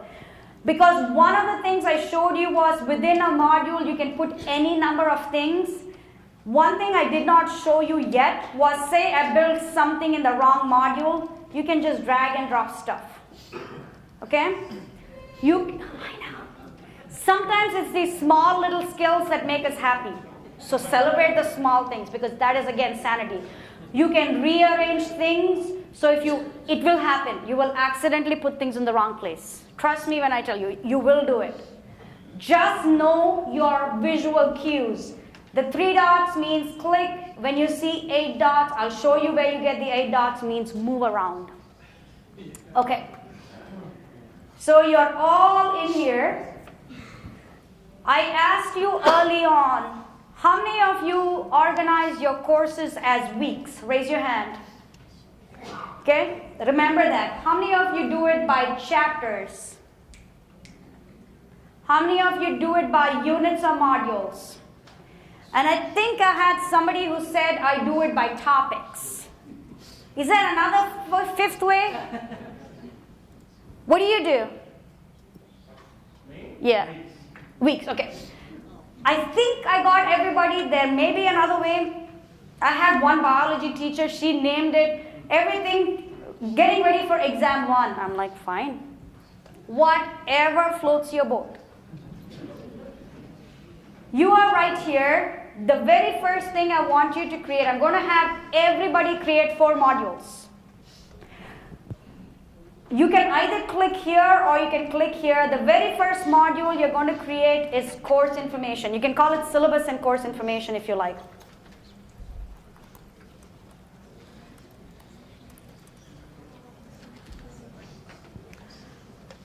When you add your very first module, this is what it should look like.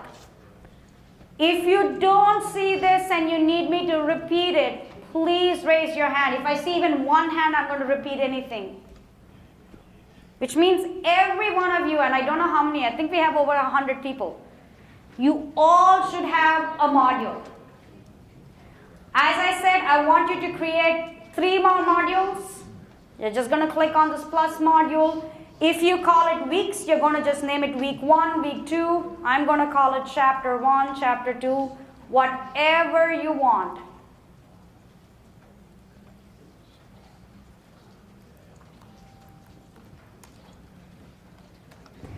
Give me a thumbs up if you have added 4. You are all moving towards a 15, 16 week semester system, right? I know lots of changes coming up for you next year. You're going to find the method to your own madness, but here is a suggestion for you. When you leave this training, I'm going to show you where you can go request master courses. You're going to request, if you teach 3, you have to think about how many unique preps do I have. Which means if you're teaching English 101, you're going to have your English 101 master, English 201 master, English 301 master. Don't forget those courses that you only teach once every 2 years. Maybe you teach a literature course only once every 2 years. Think about all those unique topics you're teaching. Yes, ma'am? Can 2 instructors have access to the same master? Great question. Yes. Yep, you can add additional people. Your students will never ever be in your master. You're going to get live courses. You're going to copy over everything. That's why remember when I showed you those due dates, I said do your planning off Canvas. That's why when you're building in your master, you put in those due dates. If you're going to be teaching this in fall of next year, open up the calendar and put in all those due dates. Yes, sir?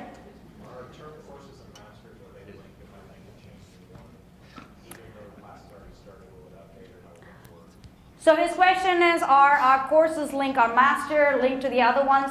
Technically, no. Each of these slides that you see are independent of each other. I know some of you cross-listed your courses in Moodle. Did any of you cross-list your courses, merge courses in Moodle? Okay, some of you did. Talk to your VL team in the back because there is something called cross-listing. But to mention, to address your question, there are multiple ways to share things across courses. And depending on what you want to do, there's something called comments that you can control what you see. So one change you make, you can push it out to the others. Yeah. I'm sorry, I just lost my train of thought. Okay, you got your different weeks. You are going to be, if you are a person who likes to, repeat the same thing, you're learning. This is like learning a new language. Learning a new LMS is learning a new language. When you get your 4 or 5 or 6 different master courses, just go do this step in every course. Syllabus, week 1 through 16. Syllabus, week 1 through 16. So the way to create modules, you know how to do that. Okay, so that's one of your first steps. Get that out of your way. I want you to go ahead and refresh the screen. So either you click on this name and just hit enter, or if you have an arrow that looks like this, you're just going to refresh your screen. Bless you. When you refresh your screen, you should notice that you have dots on the left-hand side of the name. Do you see that? Essentially, these dots are going to be the ones that help you rearrange. So for instance, again, why am I showing you this now?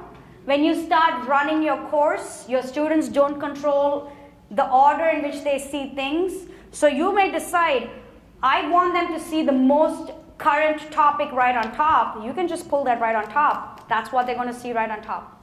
You control the order in which they see things. This is nice to know when you start running your course. If you made a mistake like I did in terms of naming, or you decide, well, I don't want to do chapters, I want to do weeks. This is where, remember these 3 dots. When you click on 3 dots, each of these 3 dots may give you different options. I'm just going to click on edit and change the name. Any questions here? Okay. Here, so you've organized your modules. Now you want to add content to your modules. To add something to this module titled Syllabus and Course Information, what are you going to click on? Pause here, folks, and watch my screen, because here is where the #1 mistake happens. And none of you in this room and the folks from last week should ever make this mistake, because you are getting clued into it right now. When you add something, by default, it says add assignment, and it'll name the module name. So to course, syllabus and course information, right? Now you don't know this till I tell you.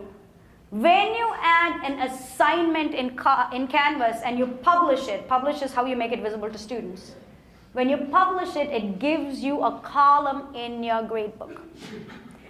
If the first thing you're going to add is, say, something called faculty information, do you need a column in your gradebook for it?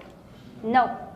This is what I mean by this is the first most important skill for you in learning Canvas language. I'm going to show you what the different options are. You have like 7 different options. I'm just going to address about 4 of them right now. I'll start with the easiest. Discussion. If you had been using discussion in Moodle, how many of you use discussion in Moodle? Same discussion. By default, it is an ungraded discussion board. There's a button you click and you make it a graded discussion board. If you haven't used discussion before, let me tell you what discussions do. This allows everybody in your class to talk to each other. If you want your students to introduce themselves and you want them to see each other's work, you would use a discussion board. Even those of you who are teaching face-to-face, a really great discussion board, you may use it as an ungraded discussion board, but a really great discussion board to use is a Q&A discussion board. Because you know how often you get the same question over and over and over again. And pretty much for the most of the parts, you pretty much want to say, look at the syllabus. Use the discussion board as a place for them to ask those common questions. Again, if you think I want all my students to see each other's answer, you would use a discussion board. If you use, was it called a quiz in Moodle? They used to call it quiz. If you used a quiz in Moodle, it's called the same thing in Canvas. You can name it as an exam, you can call it a midterm, you can call it, I had some faculty say, I want Canvas to grade it, but I call it a homework. You can call it a homework. You can call it a test. There are 2 reasons you may want to use a quiz. Remember the quiz you just took?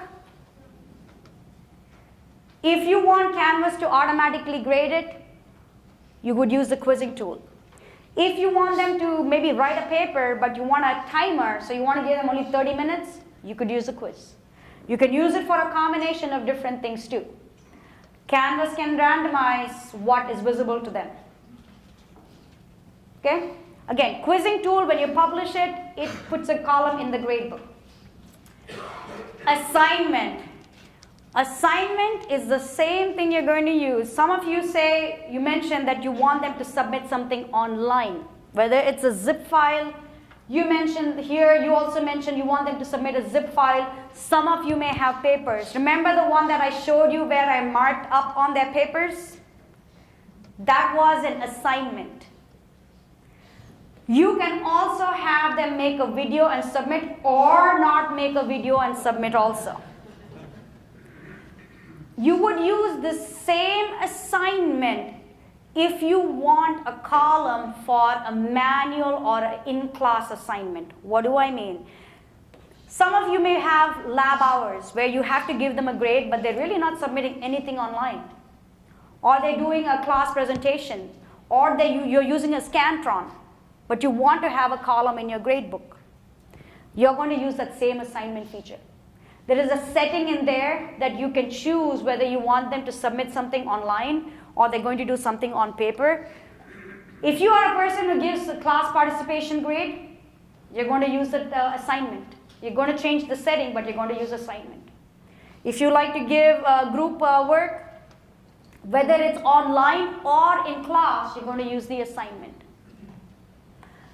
This is where really knowing what you want them to do, what the purpose of that particular, what you're adding is really important. To me, this is knowing the basics. This is the ABCs. So again, when you go back to your paper, when you're planning your course on paper, remember you're putting all your due dates and you're knowing when am I opening and closing things. Something like a faculty information, you're just giving them information. You would actually use a page. Page is purely pushing information to them, nothing coming to you. That's what you're having to determine. Here is what I've seen a lot of times happen. Again, it should never happen to any of you. I'm just going to assume that.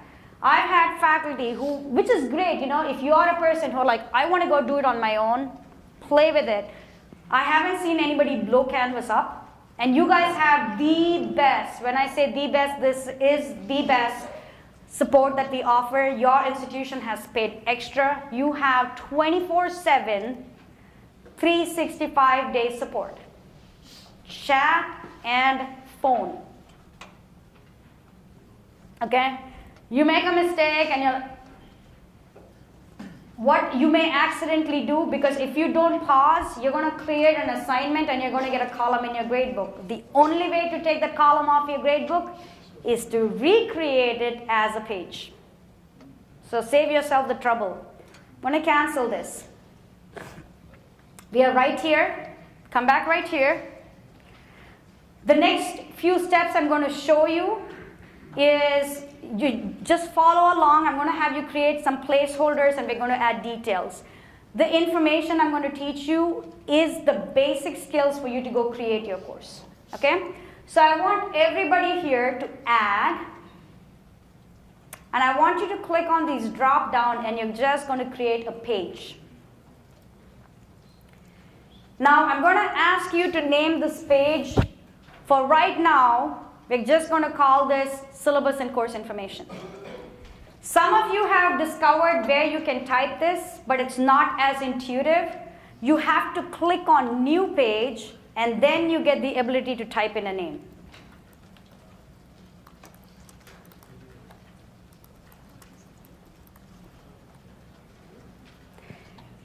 And add item. Folks, when you add, if this is not the icon you see, if you see a pencil, you see where my circle is? If you see a pencil by that icon, you added the wrong thing. You should see exactly what I have on here. It should look like an empty page. If you have an empty page, give me a thumbs up. You just added a page and you are not going to get a column in your gradebook. Okay? The next thing I'm going to have you add, at this point, in terms of a workflow, if you're a person who likes to do the same thing and just do it over and over again, when you're learning a new language, we don't try to put complicated sentences together, right? You're saying the same sentence over and over again. Create your 16 modules, then come and add the placeholders, then come back and add details. Because you know, the first thing I want to give my students is syllabus and course information. Maybe the next thing you want to give them, and I'm just going to have everybody here create this for me. I want you to add, we're going to use a different option here. I'm going to go here and let's do a discussion. Discussion, new topic, and here is the naming convention I'm going to suggest.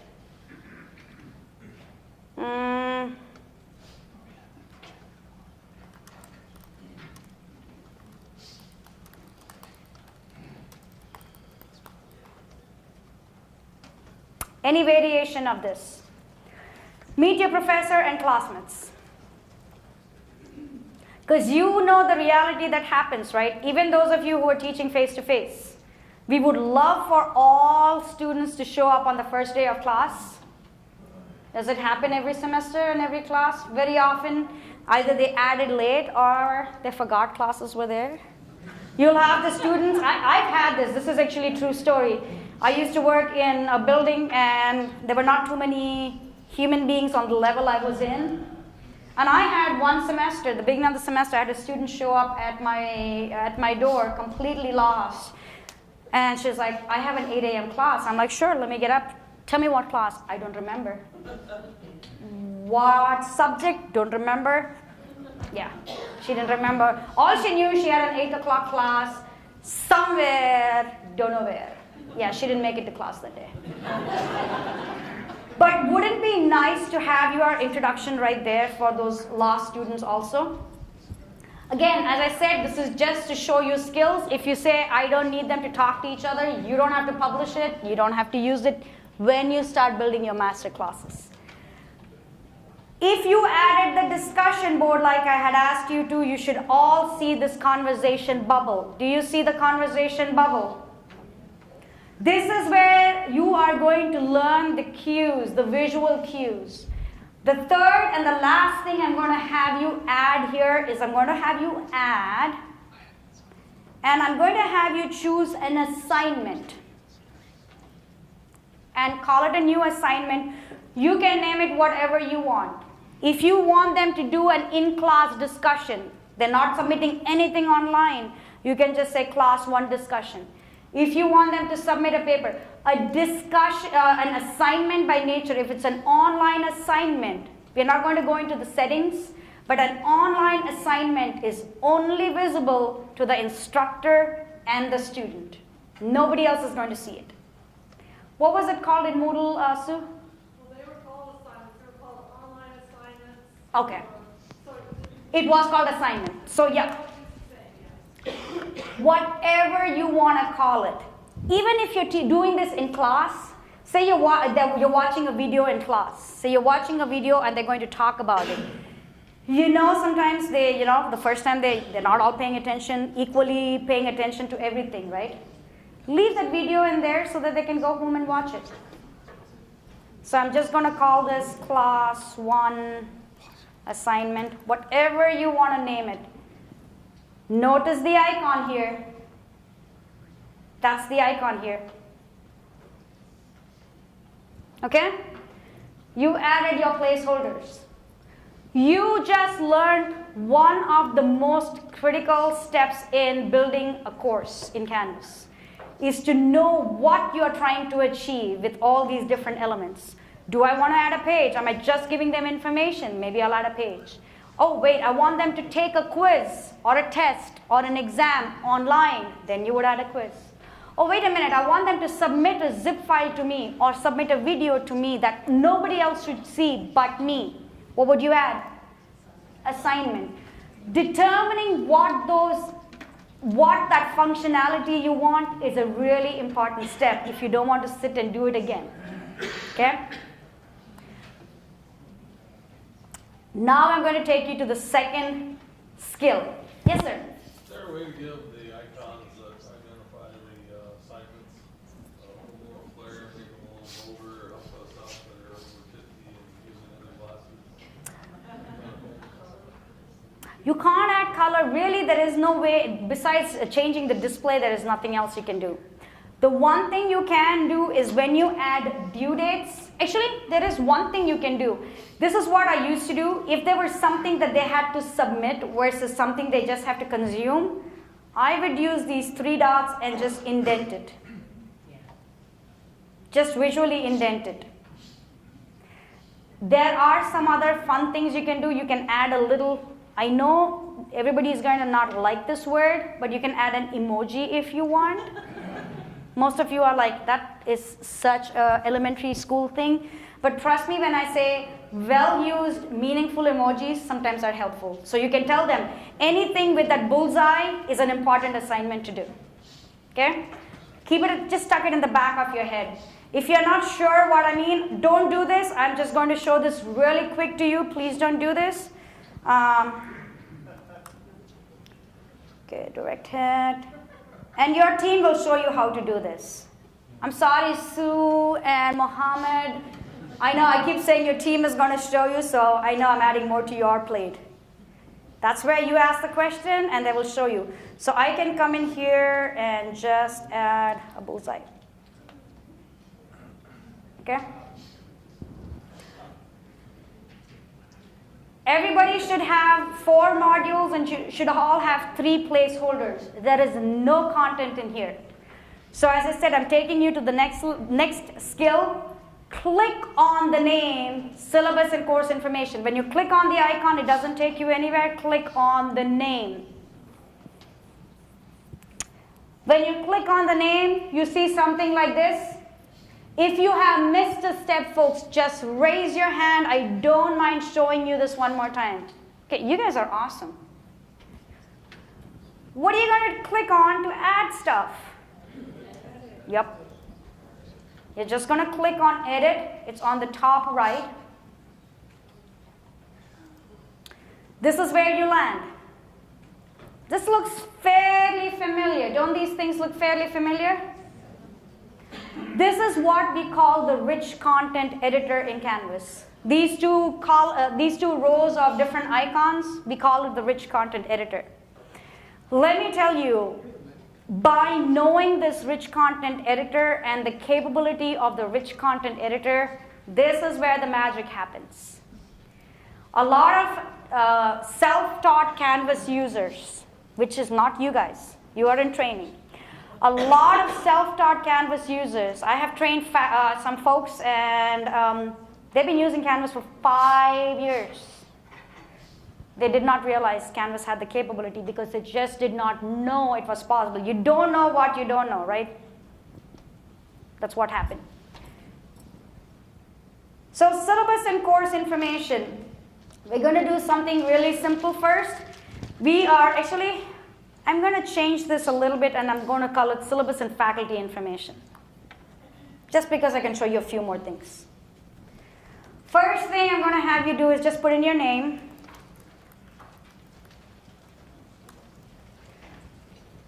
The skills you learn here are the same skills you're going to use in other places. You are, when I show you the master, a copy of what a master course you're going to get. There will be a syllabus tool. You're going to see that edit button, and you're going to put in your name and everything in there. So that essentially, if your students are taking a math course and a criminal justice course, a machining course, and an English course, they are having a very similar experience. It doesn't have to be identical. You still have academic freedom. I know as higher educators you want that, but they're having a similar experience. And I'll tell you, your team is so amazing. I'm in awe. Even before I got here, I saw the quality of work they have already put in, and then they showed me more things. They have an amazing banner for you guys. But we're talking about Mohammed, right? yeah, including Mohammed. Exactly. Or only Mohammed. Yeah, only Mohammed for you Milford folks.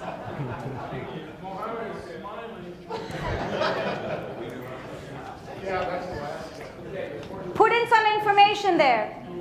Here is a little tip for you. If you want them to only use the Canvas inbox, remember the Canvas inbox I showed you? It's on that. I personally would not put in my email address because I don't want them to email me to my Outlook. Okay? Because if you withhold some information, then they're going to figure out the right way to do it. Because your syllabus, again, this is where you make decisions and you're going to reflect it in your syllabus contract with them. Go ahead and type in some information here. I'm just putting in my name and a fake office number.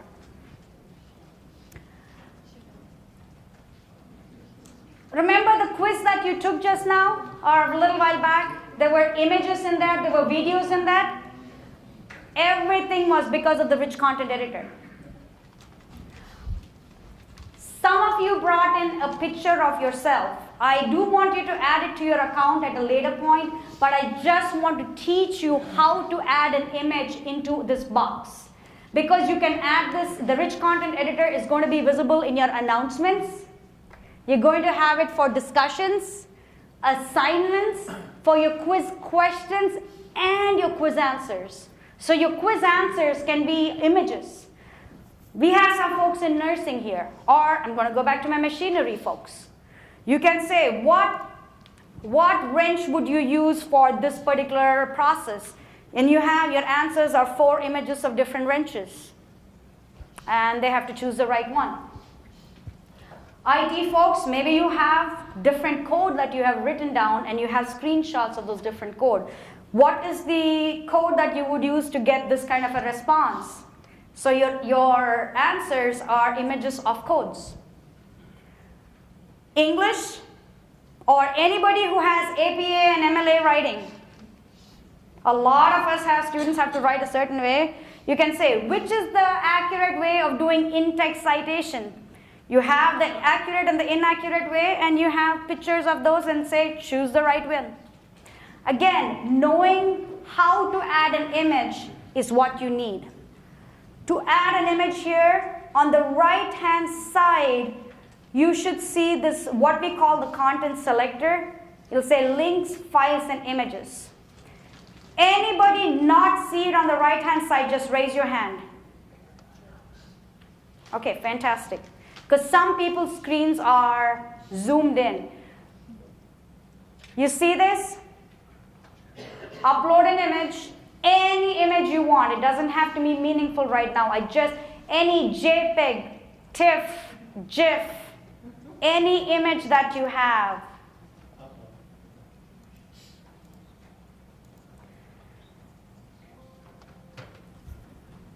When you upload an image, that button that says upload is going to be gray.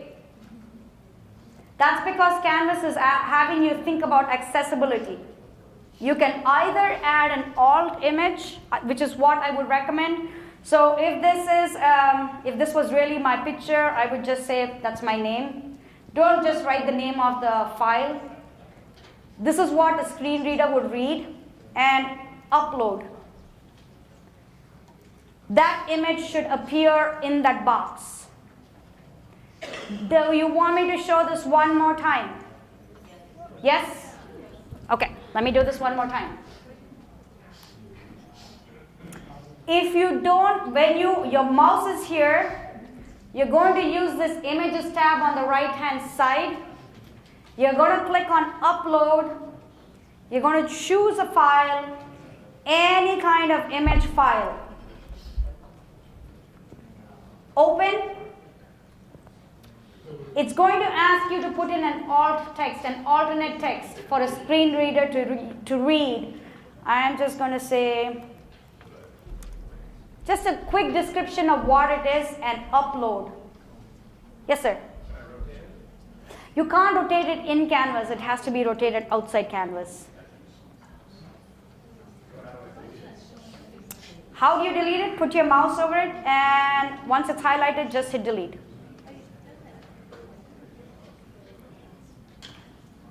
How many of you were able to successfully add an image? Anybody not able to add an image? Do you need me to show you one more time, or you don't have an image?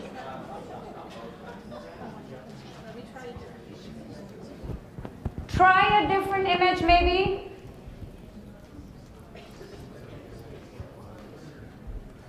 So this is the one. That's it. Yeah, the hat. The hat is an image. Open. Put in an alt text. Just type in something. Yep, and then upload. I'm still thinking. Folks, I know we are all on the same internet, wireless internet connection, which is why some people's may be just going a little slower. A majority of you, just give me a show of hands if you have been able to add an image. Remember this particular thing, because if you want the thumbnail of the image to appear, you are going to use the image tab. If you have not been able to successfully do it, just raise your hand. We have Sue, Brandon, Mohammed walking around, and they are going to come and help you. And I think Chris is coming for you, sir. It's coming from the back. And ma'am, just keep it raised, and Mohammed will get you in just a quick minute. Mohammed? Would you be able to help her? Yeah. Okay, the next thing I am going to show you folks, and if you need help, just keep your hand raised so that they can come to you. But the rest of you, I am going to show you this next step so that you can move on, and we'll come back and catch you guys. Keep your hand raised if you're still having problems, because we have some folks here. Next thing I'm going to show you is how do you add a file. Say you want to give them a document, whether it's your syllabus, the same steps you would use if you want to give them a PowerPoint, if you want to give them a zip file, if you want to give them an Excel file, any file that you want to give. This is the step you're going to use. You see the Files tab on the right hand side? Click on the Files tab. Does this look familiar? Upload a new file. Choose your file. If it is a PowerPoint or a document, there are a ton load of any file that you have. Folks, did somebody need help with images still? Okay. File, I'm going to add this PowerPoint.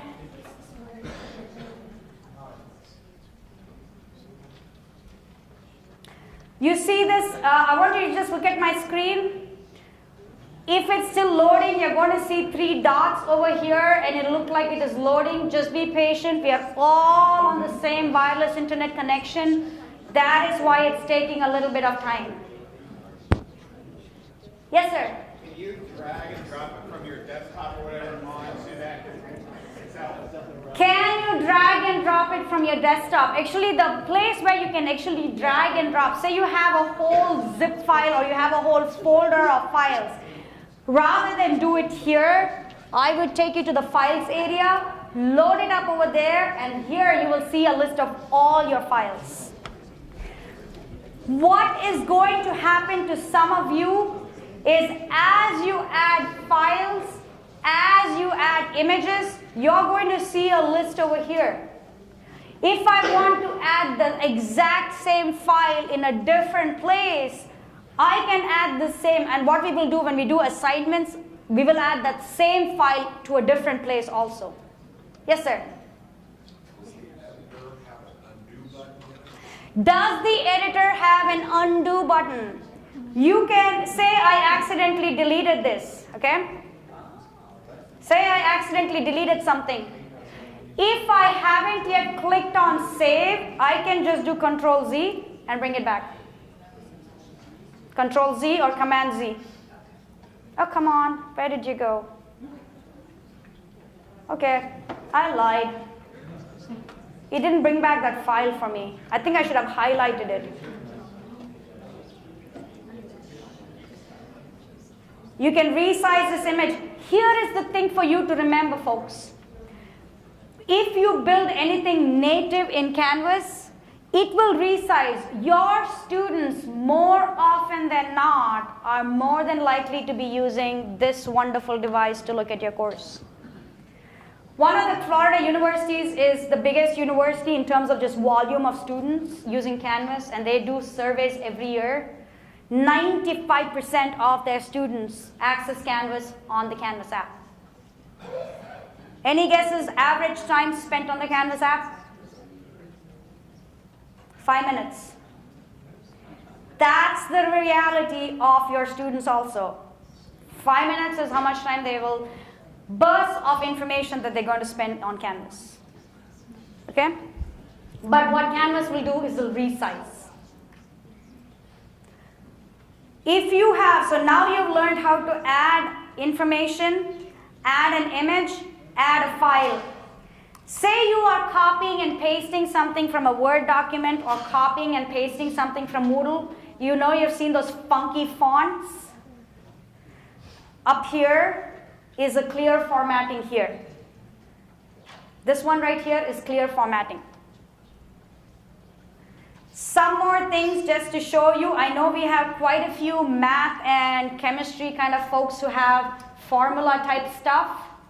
If you're a person who needs formula type stuff, this one right here where it says insert math equation editor, I call it equation editor, but you can go type it in. I've heard from people, I am clearly, as you can see, I'm not the math person, but I've had math folks tell me this is really well done. I'll just take their word for it.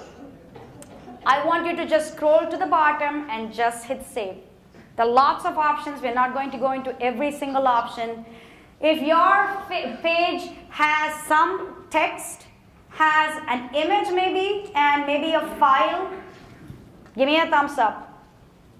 You're learning the language. You're learning more and more of the language. Click on home on the left-hand side. Click on home on the left-hand side. I want you to now come to meet your professor. Remember that discussion I had you add? Click on the name. We're going to add some details here. What are you going to click on to add details? Edit. I know. I told you I was going to be asking you rhetorical questions. How many of you use videos in your courses? How many of you have been using Kaltura?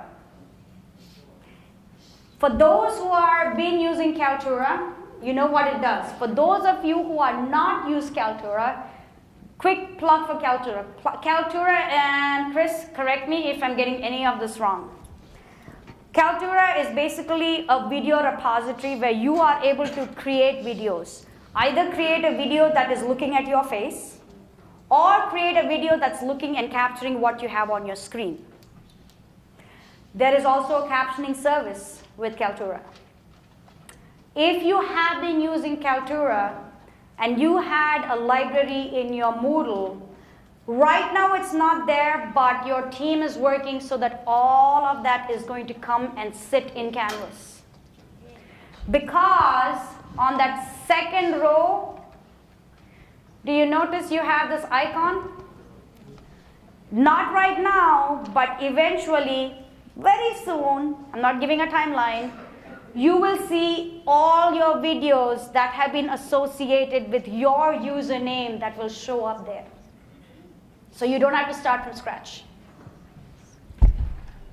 If you have intentions of using the Kaltura tool in Canvas, we recommend creating your videos in Moodle and then waiting for that transfer to happen, and those videos will show up automatically in Canvas.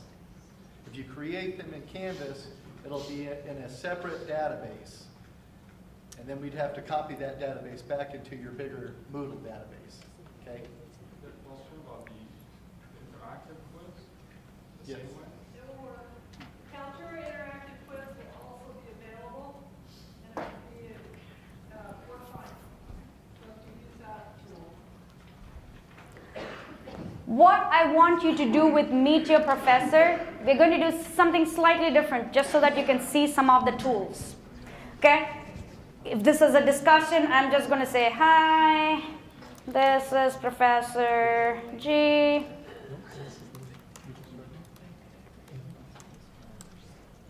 If you had a Kaltura video, you would just click on it, it'll connect to Kaltura, and you're going to suck that video in here. Okay? If on the other hand, you use videos from YouTube, anybody using videos from YouTube? Okay, a lot of you. So I wanted to show you this. Now you may not use it, you probably don't have a video about yourself on YouTube, but maybe you want to show them something for this introduce yourself. You see this V icon towards the center? Click on it. You see YouTube? Yeah. I'm going to show you 2 different ways to add YouTube. When you click on that YouTube icon, it is going to ask you to search. It doesn't have a library, it's going to have you search. I don't know if I mentioned, I think I spoke to some folks here. I teach in child development, that's my subject. And this is one of the things I actually have my students do, is I pull up a video of children misbehaving, and a lot of parents have those videos posted. I use it as a teaching tool. Watch it, tell me how you would address it with if you had this child in your class. Using those videos that you have. When you misbehave, when you go look for videos, you are going to get a whole list of search. None of us ever show videos to our students without first watching it. Am I right? Yeah, we never make that mistake. In Canvas, you are able to just click right here and watch this video. You can just watch this video right here, and you're like, yeah, no, I don't want my students to see that. I'm going to go back to search result. And I'll give you just a quick minute to do this also. So just watch me. Once you decide on a particular video, you're going to notice there is an embed button on the top right. When you click on it, you're going to get a lot of options. My suggestion to you is just do embed small. That's what the video will look like in Canvas. Again, remember, all of this will resize depending on what they are watching it on. So I want you to go ahead, click on that V icon right here. Click on the V icon. Click on YouTube. Yes, sir. Great question. What if you already have a link to a video? Because this is going to take time. Because if you're going to have to search for each video, it's going to have to take time. Let me just quickly have you watch me, and I'm going to, as I said, give you time. Okay, the folks in the back know this is always the video I'm going to be looking for, Brian Adams. Say you have a video link that you already know. You're just going to copy that YouTube link. You're going to come back into Canvas. You're going to paste it. The most important step is you just have to hit enter. And it does something. I'll show you what it looks like. So go ahead and either add a video using this icon, or go and look for a video link outside and just copy and paste it and hit enter. One or the other. If you have done that successfully, just give me a thumbs up. Does anybody need me to show this one more time? My gosh, you guys are awesome. I'm going to go scroll down. Yes, sir? So if I embedded the wrong video, how do I get it out? I embedded the wrong video. How do I get it out? Put your mouse at the end of that video and just hit delete. You edit the page, put it at the end. To bring it back, I'm just going to do Control Z because I want to bring it back. Because you folks were in a discussion board, you have some choices down here. I am just for the sake of practice for right now. Folks, just for practice right now, I am going to have you scroll down and click on graded. This is a discussion board. And just put in whatever points you want. You're going to edit all of this anyway. Scroll all the way to the bottom where you see assign to. So what you did right now was you learned how to add a video, you know how to add text, you know how to add a YouTube link from outside, you also know how to add images. Just trust me when I tell you, you guys have a leg up on many folks that are just self-taught in Canvas who have been using it for 5 years. This is adding more to that language of Canvas. Knowing what tool you're using, discussion, assignment, that is, language part number one. These are learning the levels. You're putting them all together. Yes, sir? Is there a way that they would have to watch the video or complete it and make it like a pass-fail type of deal? Can they watch a video? You would have to give it, I would put it as a quiz. I would have the video show up in a quiz and just add one question or two questions so that they have to take that quiz. And because you're adding it as a module, you can have it as, the default is points. You have some choices, complete, incomplete, percentage, and all of these things too. So you can have any of those. But what I want you folks to do right now is when you scroll down, any assignment you create, you basically assign it to everybody in the same class, everybody in the class, and you give them all the same due date, right? So I want you to click on this. This is where, by adding this due date, remember where it adds it for the student. The grade book, it's there, the column, once you publish it's in there in the grade book, it adds it to the to-do list. Where else does it add it? Calendar. It is also visible within the course in the module. It is also generating a chronological order in the syllabus tool. 4 different places. But the most important thing for you to remember is what happens at the end of the semester when you start building the next semester. It will shift the dates for you, but only if you use these different capabilities. So I'm going to come down here and I'm going to put tomorrow as the deadline. And I'm just going to save it for right now. Okay? I'm not ready. This is not ready for my students yet. Click on home. Tell me if you see something like this. Do you see the due date visible here and the points possible? Yeah? By adding it right there, you just put it on the module. If you click on your calendar now, you should see that course in your, wait a minute, I don't want to do that. No. Let me see if I can locate this course.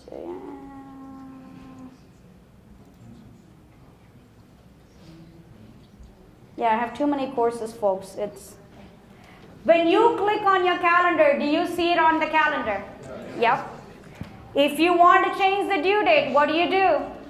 Drag and drop. Yes, sir? If you put the due date in, it's going to show up on the to-do list. If you don't put a due date in, it's not going to show up on the to-do list. But it will still give you a column in the grade book. Yeah. It will still give you a column once you publish it. Yes, ma'am? Different time than 11:55 at 9? Great question. What if you don't want it to be at 11:59? For this one, I'm just going to go to the next one. I'll just show you this. By default, it's going to default to 11:59, but down here you can put in, say, 9 o'clock and change it to AM. Here is what I normally tell, especially those of you who teach face-to-face. Because the reality is this semester your classes, maybe you got the 8 o'clock class, you have to get up in the morning. Yeah. But then next semester you're teaching the same course, but it's a 9:30 class, which means you have to go to each individual assignment and change it. I'm a person who likes to do things and not have to, give myself extra work. This is what I would do with my syllabus. I would tell students, every date that you see in your calendar is the due date, and all of the assignments are due before the start of class. And I just keep it open-ended that way. You may see 11:59 p.m., but it's due at 8 a.m. Again, it's just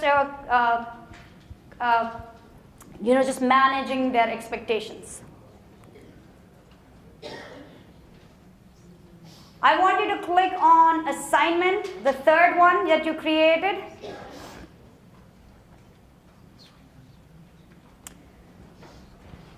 You're going to click on it. Doesn't it look the same every time? It looks very similar. Not the same because the previous one was a discussion, the previous one was a page. This is an assignment. Here is something I want to remind you folks. Your students, a lot of your students are, first of all, they're novices, right? They're novices.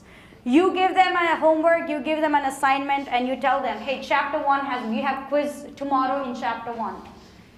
We assume that they know to read chapter 1 before they come to class. That's an assumption we make because we are educators. But you have students who may be first generation students. You may have, I'll use myself as example. I had a master's degree in India before I came here for graduate school. But I still remember the deer in headlights look when I walked into grad school the very first day. Because in India, we did not have to study before classes. We studied after our teacher taught us. So when the first day of class I walk in, it's a graduate level course and everybody knew what textbook and they all knew what to do. And I was like, how do you know this? I want you to keep those students in mind, your first generation student and the student who may not have studied here, and talk to them using this box. So if you had that class 1 assignment, if you had a PowerPoint that related to this assignment or assignment instructions, give it to them right here in this box. Because this will show up on their to-do list, and when they click on their to-do list, they see the instructions right there. So and I'm telling you, even if you put in instructions and rubric and you just stick a file, they don't know that they have to actually read it.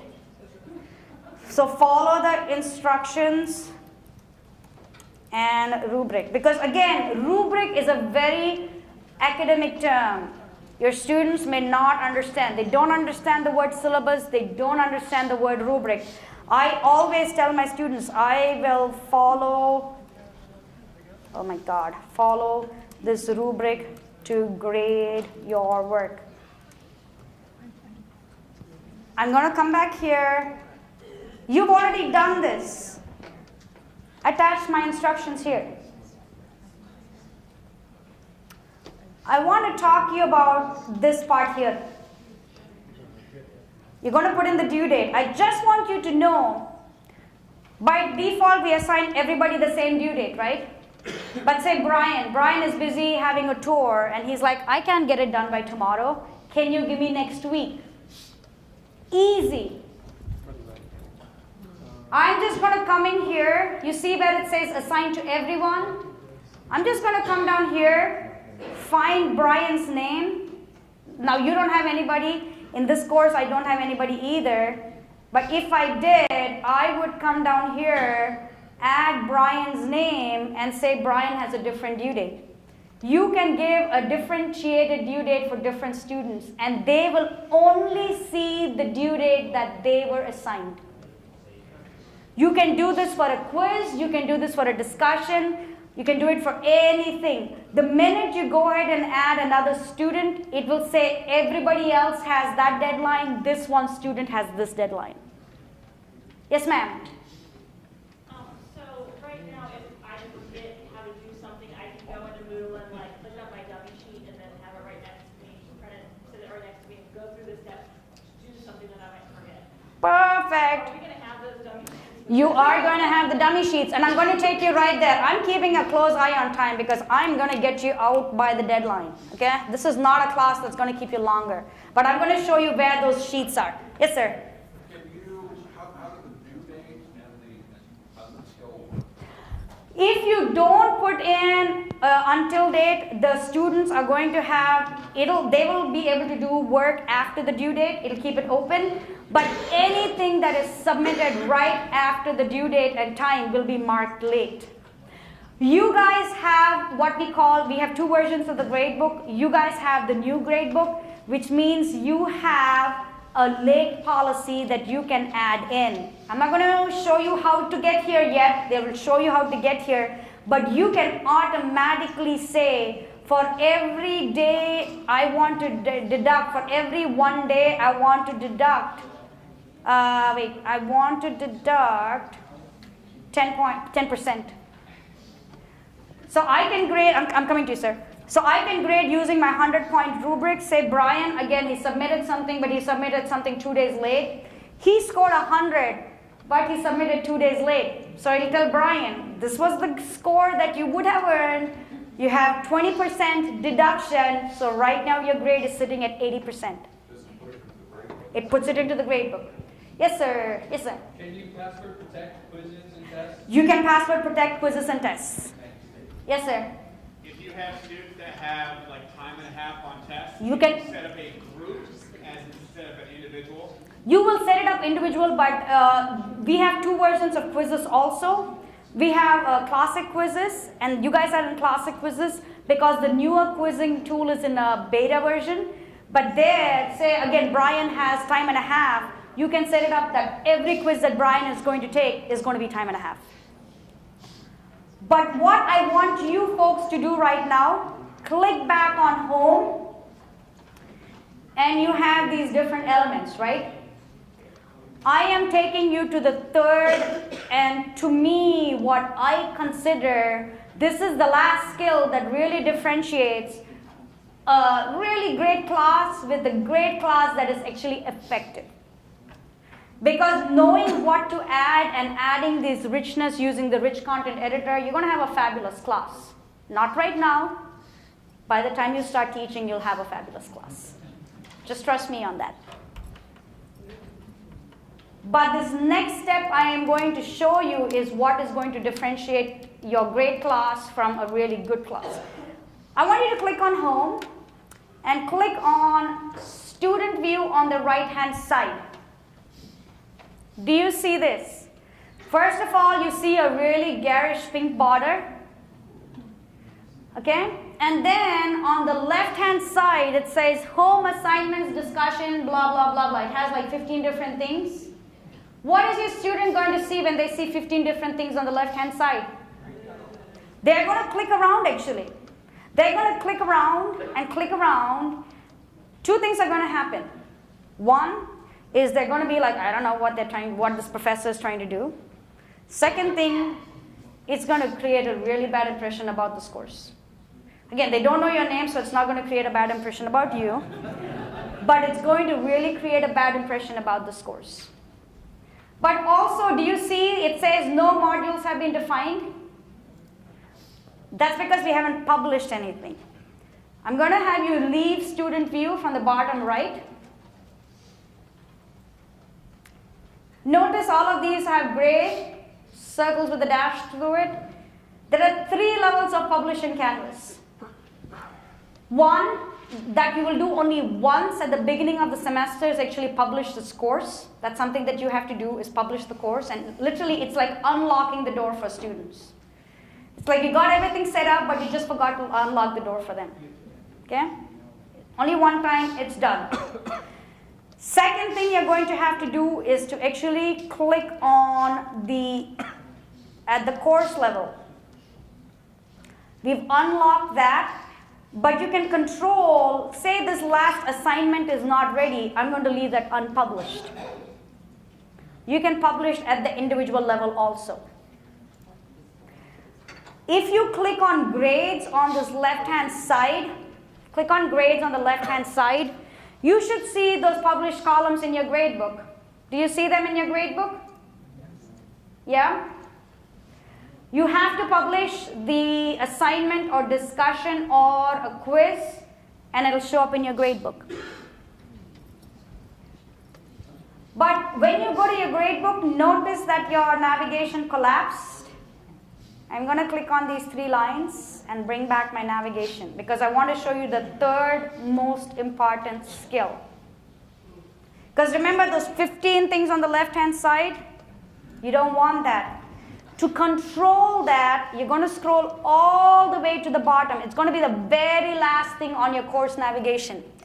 You see settings? Click on settings.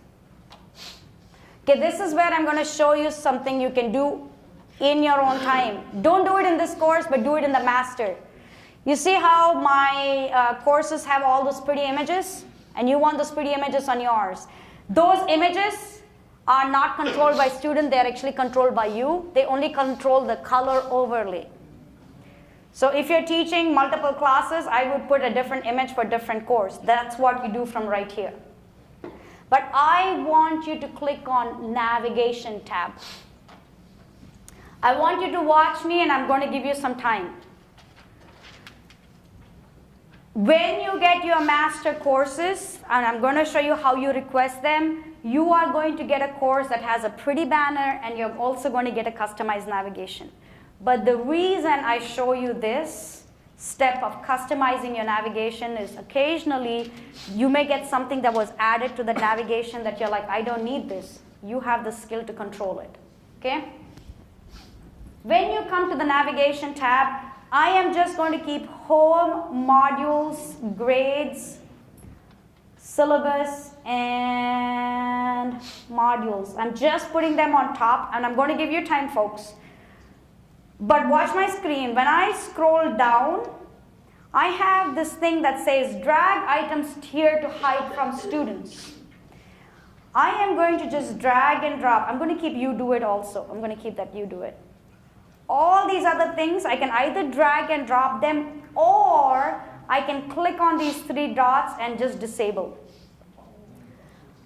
I am going to disable even the assignments. I'm going to disable discussions. I'm going to disable files, because where is everything flowing through? Modules. Everything is flowing through the modules.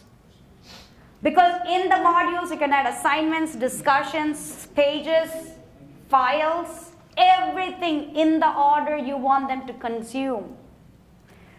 So this is what, end of, once you customize, and again, I'm going to give you some time to do this. It'll take you just a minute. I'm just going to have these different things here. Personally, I like modules to be the second item, just because that to me is very critical. I put syllabus down there and grades. You can order it any way you want. I'm going to scroll all the way to the bottom and hit save.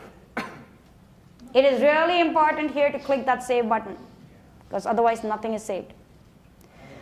So just to remind you, and I'm going to give you some time, scroll all the way to settings, come to the navigation tab, you're going to drag and drop the order, and then you're going to drag other items down here. Scroll all the way to the bottom and hit save. Give me a thumbs up if you have done this. Does anybody want me to repeat this one more time? You cannot. You have to do it one by one.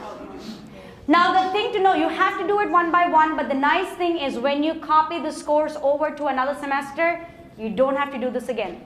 All these settings are copied over. Yes, sir? If you disable something, where does it go? It only disables it for the student. You are still, as a faculty, able to click on everything on this left-hand side. It only disables it from students.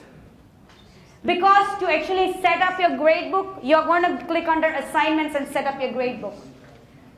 Okay, you have complete access to this. It's just to declutter it for your students. If you have done this, I want you to notice that even from the settings area, you have a student view. Click on the student view and you should have a highly customized student view. Yes, ma'am? So if you put something down and you didn't want there to be the buttons on the right to move it? You can either click on the 3 dots on the right-hand side and move it, or just drag and drop it. Yeah. Your student view should be something similar to this. Notice that even though I ask the announcements to be here, my students don't see announcements. Do you see that? Any idea why? Because there are none. The minute I post my first announcement, they will see that link to the announcement. I'm going to go leave the student view. Folks, to me, knowing these 3, as I said, you learn 3 critical skills. The first critical skill that you learned was to know what item or what tool to add into Canvas. The second skill you learned was the rich content editor. And the third one that you learned is this customization of the navigation. You're going to keep building. It's a lot of work. But again, the benefits will show up to you when you start looking at the grading capabilities. You're going to have a lot more training because we didn't go into deep dives. We have a whole session we can do on just assignments and the settings. If you use Turnitin, some of you use Turnitin, you use assignments to do Turnitin. Some of you may be using publisher material. It can integrate, there's a deep sync into Canvas. Somebody asked me, is there a help sheet? How do I know when I go home and I can't think of how to do things, right? It's going to happen. Click on this help icon. Most of us never click help on most of the tools we have. Click on the help on your navigation. This is where you guys have purchased the best package. You see, I know you have your SEC help desk on top, but don't bother them too much. Isn't that right? You don't want them to bother them. Do you guys handle it, Brandon? Do you guys handle that SEC help desk? Okay, then bother those people. Just go ahead. But what I want you to notice is, now you have only access to the faculty, right? You see a phone number with support hotline for faculty? We see students. Oh, you see both? Okay, at some point in time, you're probably only going to see, I don't know, you may see something different. But just know that you have 24/7, 365-day support. You will get connected to an actual human being in Canvas. Our headquarters is in Salt Lake City. We have a whole floor and another office just for support. When we are on holiday or overflow, it goes to our UK office. If you have students that are bilingual, we have bilingual people also there. When you do chat or when you do a phone call with them, you are not going to get a general training like you're getting right now. They're not going to say, oh, maybe you can do this or this. They have the capability, and you can ask them to log into your course and tell you exactly what you need to do. They can drill down to that. Use this support. Because you're paying for it, may as well use it. Your phone number for your faculty support line is different from the student helpline, so don't ever give the students your faculty support line. They have their own line. The other thing I want to show you, give me a second, let me just go back to my slides really quick. Okay. There are two things I want to show you. I want you to click on Dashboard. When you click on Dashboard, do you notice you have an orientations canvas? Is that the one? Yeah. When you click on that course, that's the student course. Sorry, that's the wrong one. Here, I have it here, I think. Give me a second, folks. Where is it? I had it right here. Nope. I'll get there. This is what you see, right? You're going to see one that says, you can request master course shell to be created, etc., etc., etc. And you have a request form. When you make a request, this is essentially what you're going to get, something that looks something like this. Is Bill here? Okay, Bill may be some other.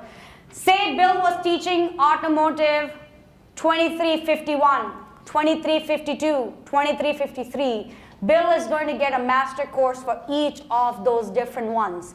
By default, Bill is going to be the only teacher, but you can go add your friendly friend in here from the People tab. So you can go control who is going to come in. Your students will never be in this course. Okay? But this is where I say, you guys are so lucky. I've been going around different institutions. You guys have a template that looks like this. You know how to add your instructor name in here, right? How do you add it? Edit.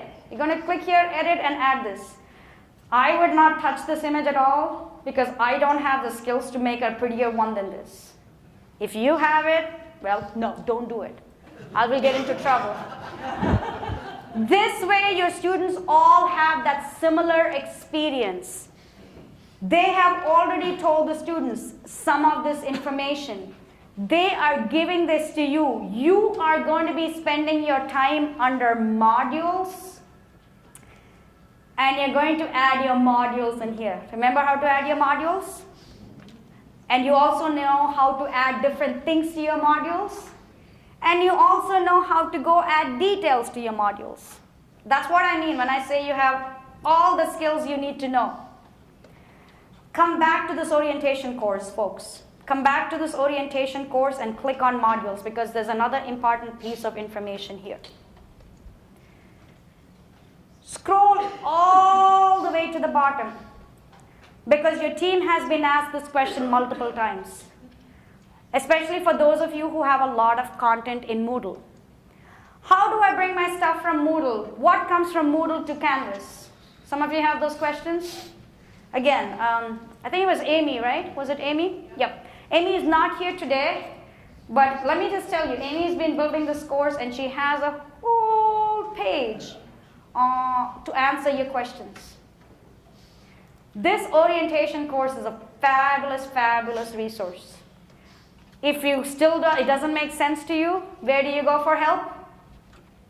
To the help button. It's as simple as that. I am looking at the time. Ooh, I am good with time, because then I have one favor to ask of you. Click on dashboard. This is the last thing and you're going to go home. It's 3:55. You can leave here by 3:56. That's how fast I'm going to get you out of here. When you go to dashboard, you should see a Southeast on-site course. That is the course that you got added to and you took that quiz in.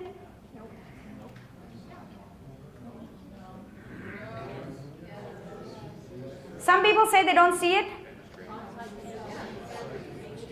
Oh, see, because I changed the name, I changed the nickname. Oh, you know what? Rookie mistake.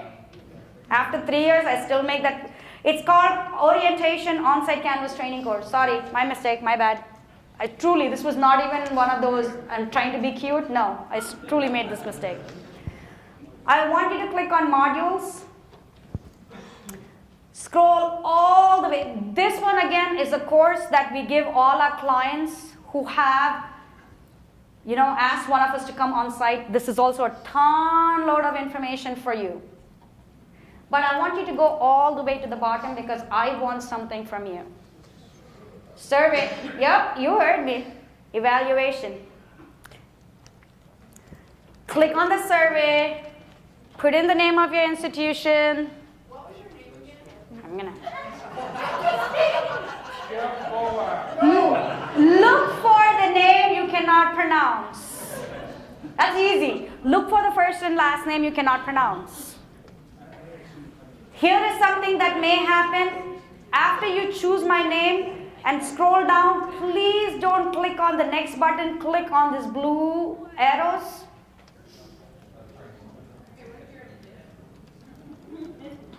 And I think there are only 2 questions. Be as honest as you want to be. It's okay if you have to rate this low, I don't mind. Because your evaluations are completely anonymous, but here's what's going to help. It's going to help your team create, you're going to have a ton more of training that you have available to you. So they are able to build more training based on the feedback. Folks, once you have completed this, thank you so much. If you are a person who likes to look at the time, I lied, it's not 3:56, it is 3:58, but according to me, we finished early. Okay? Thank you very much, folks.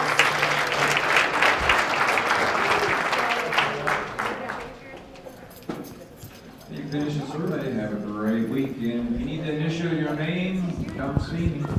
So long, thanks. Warm weather in Texas, I heard.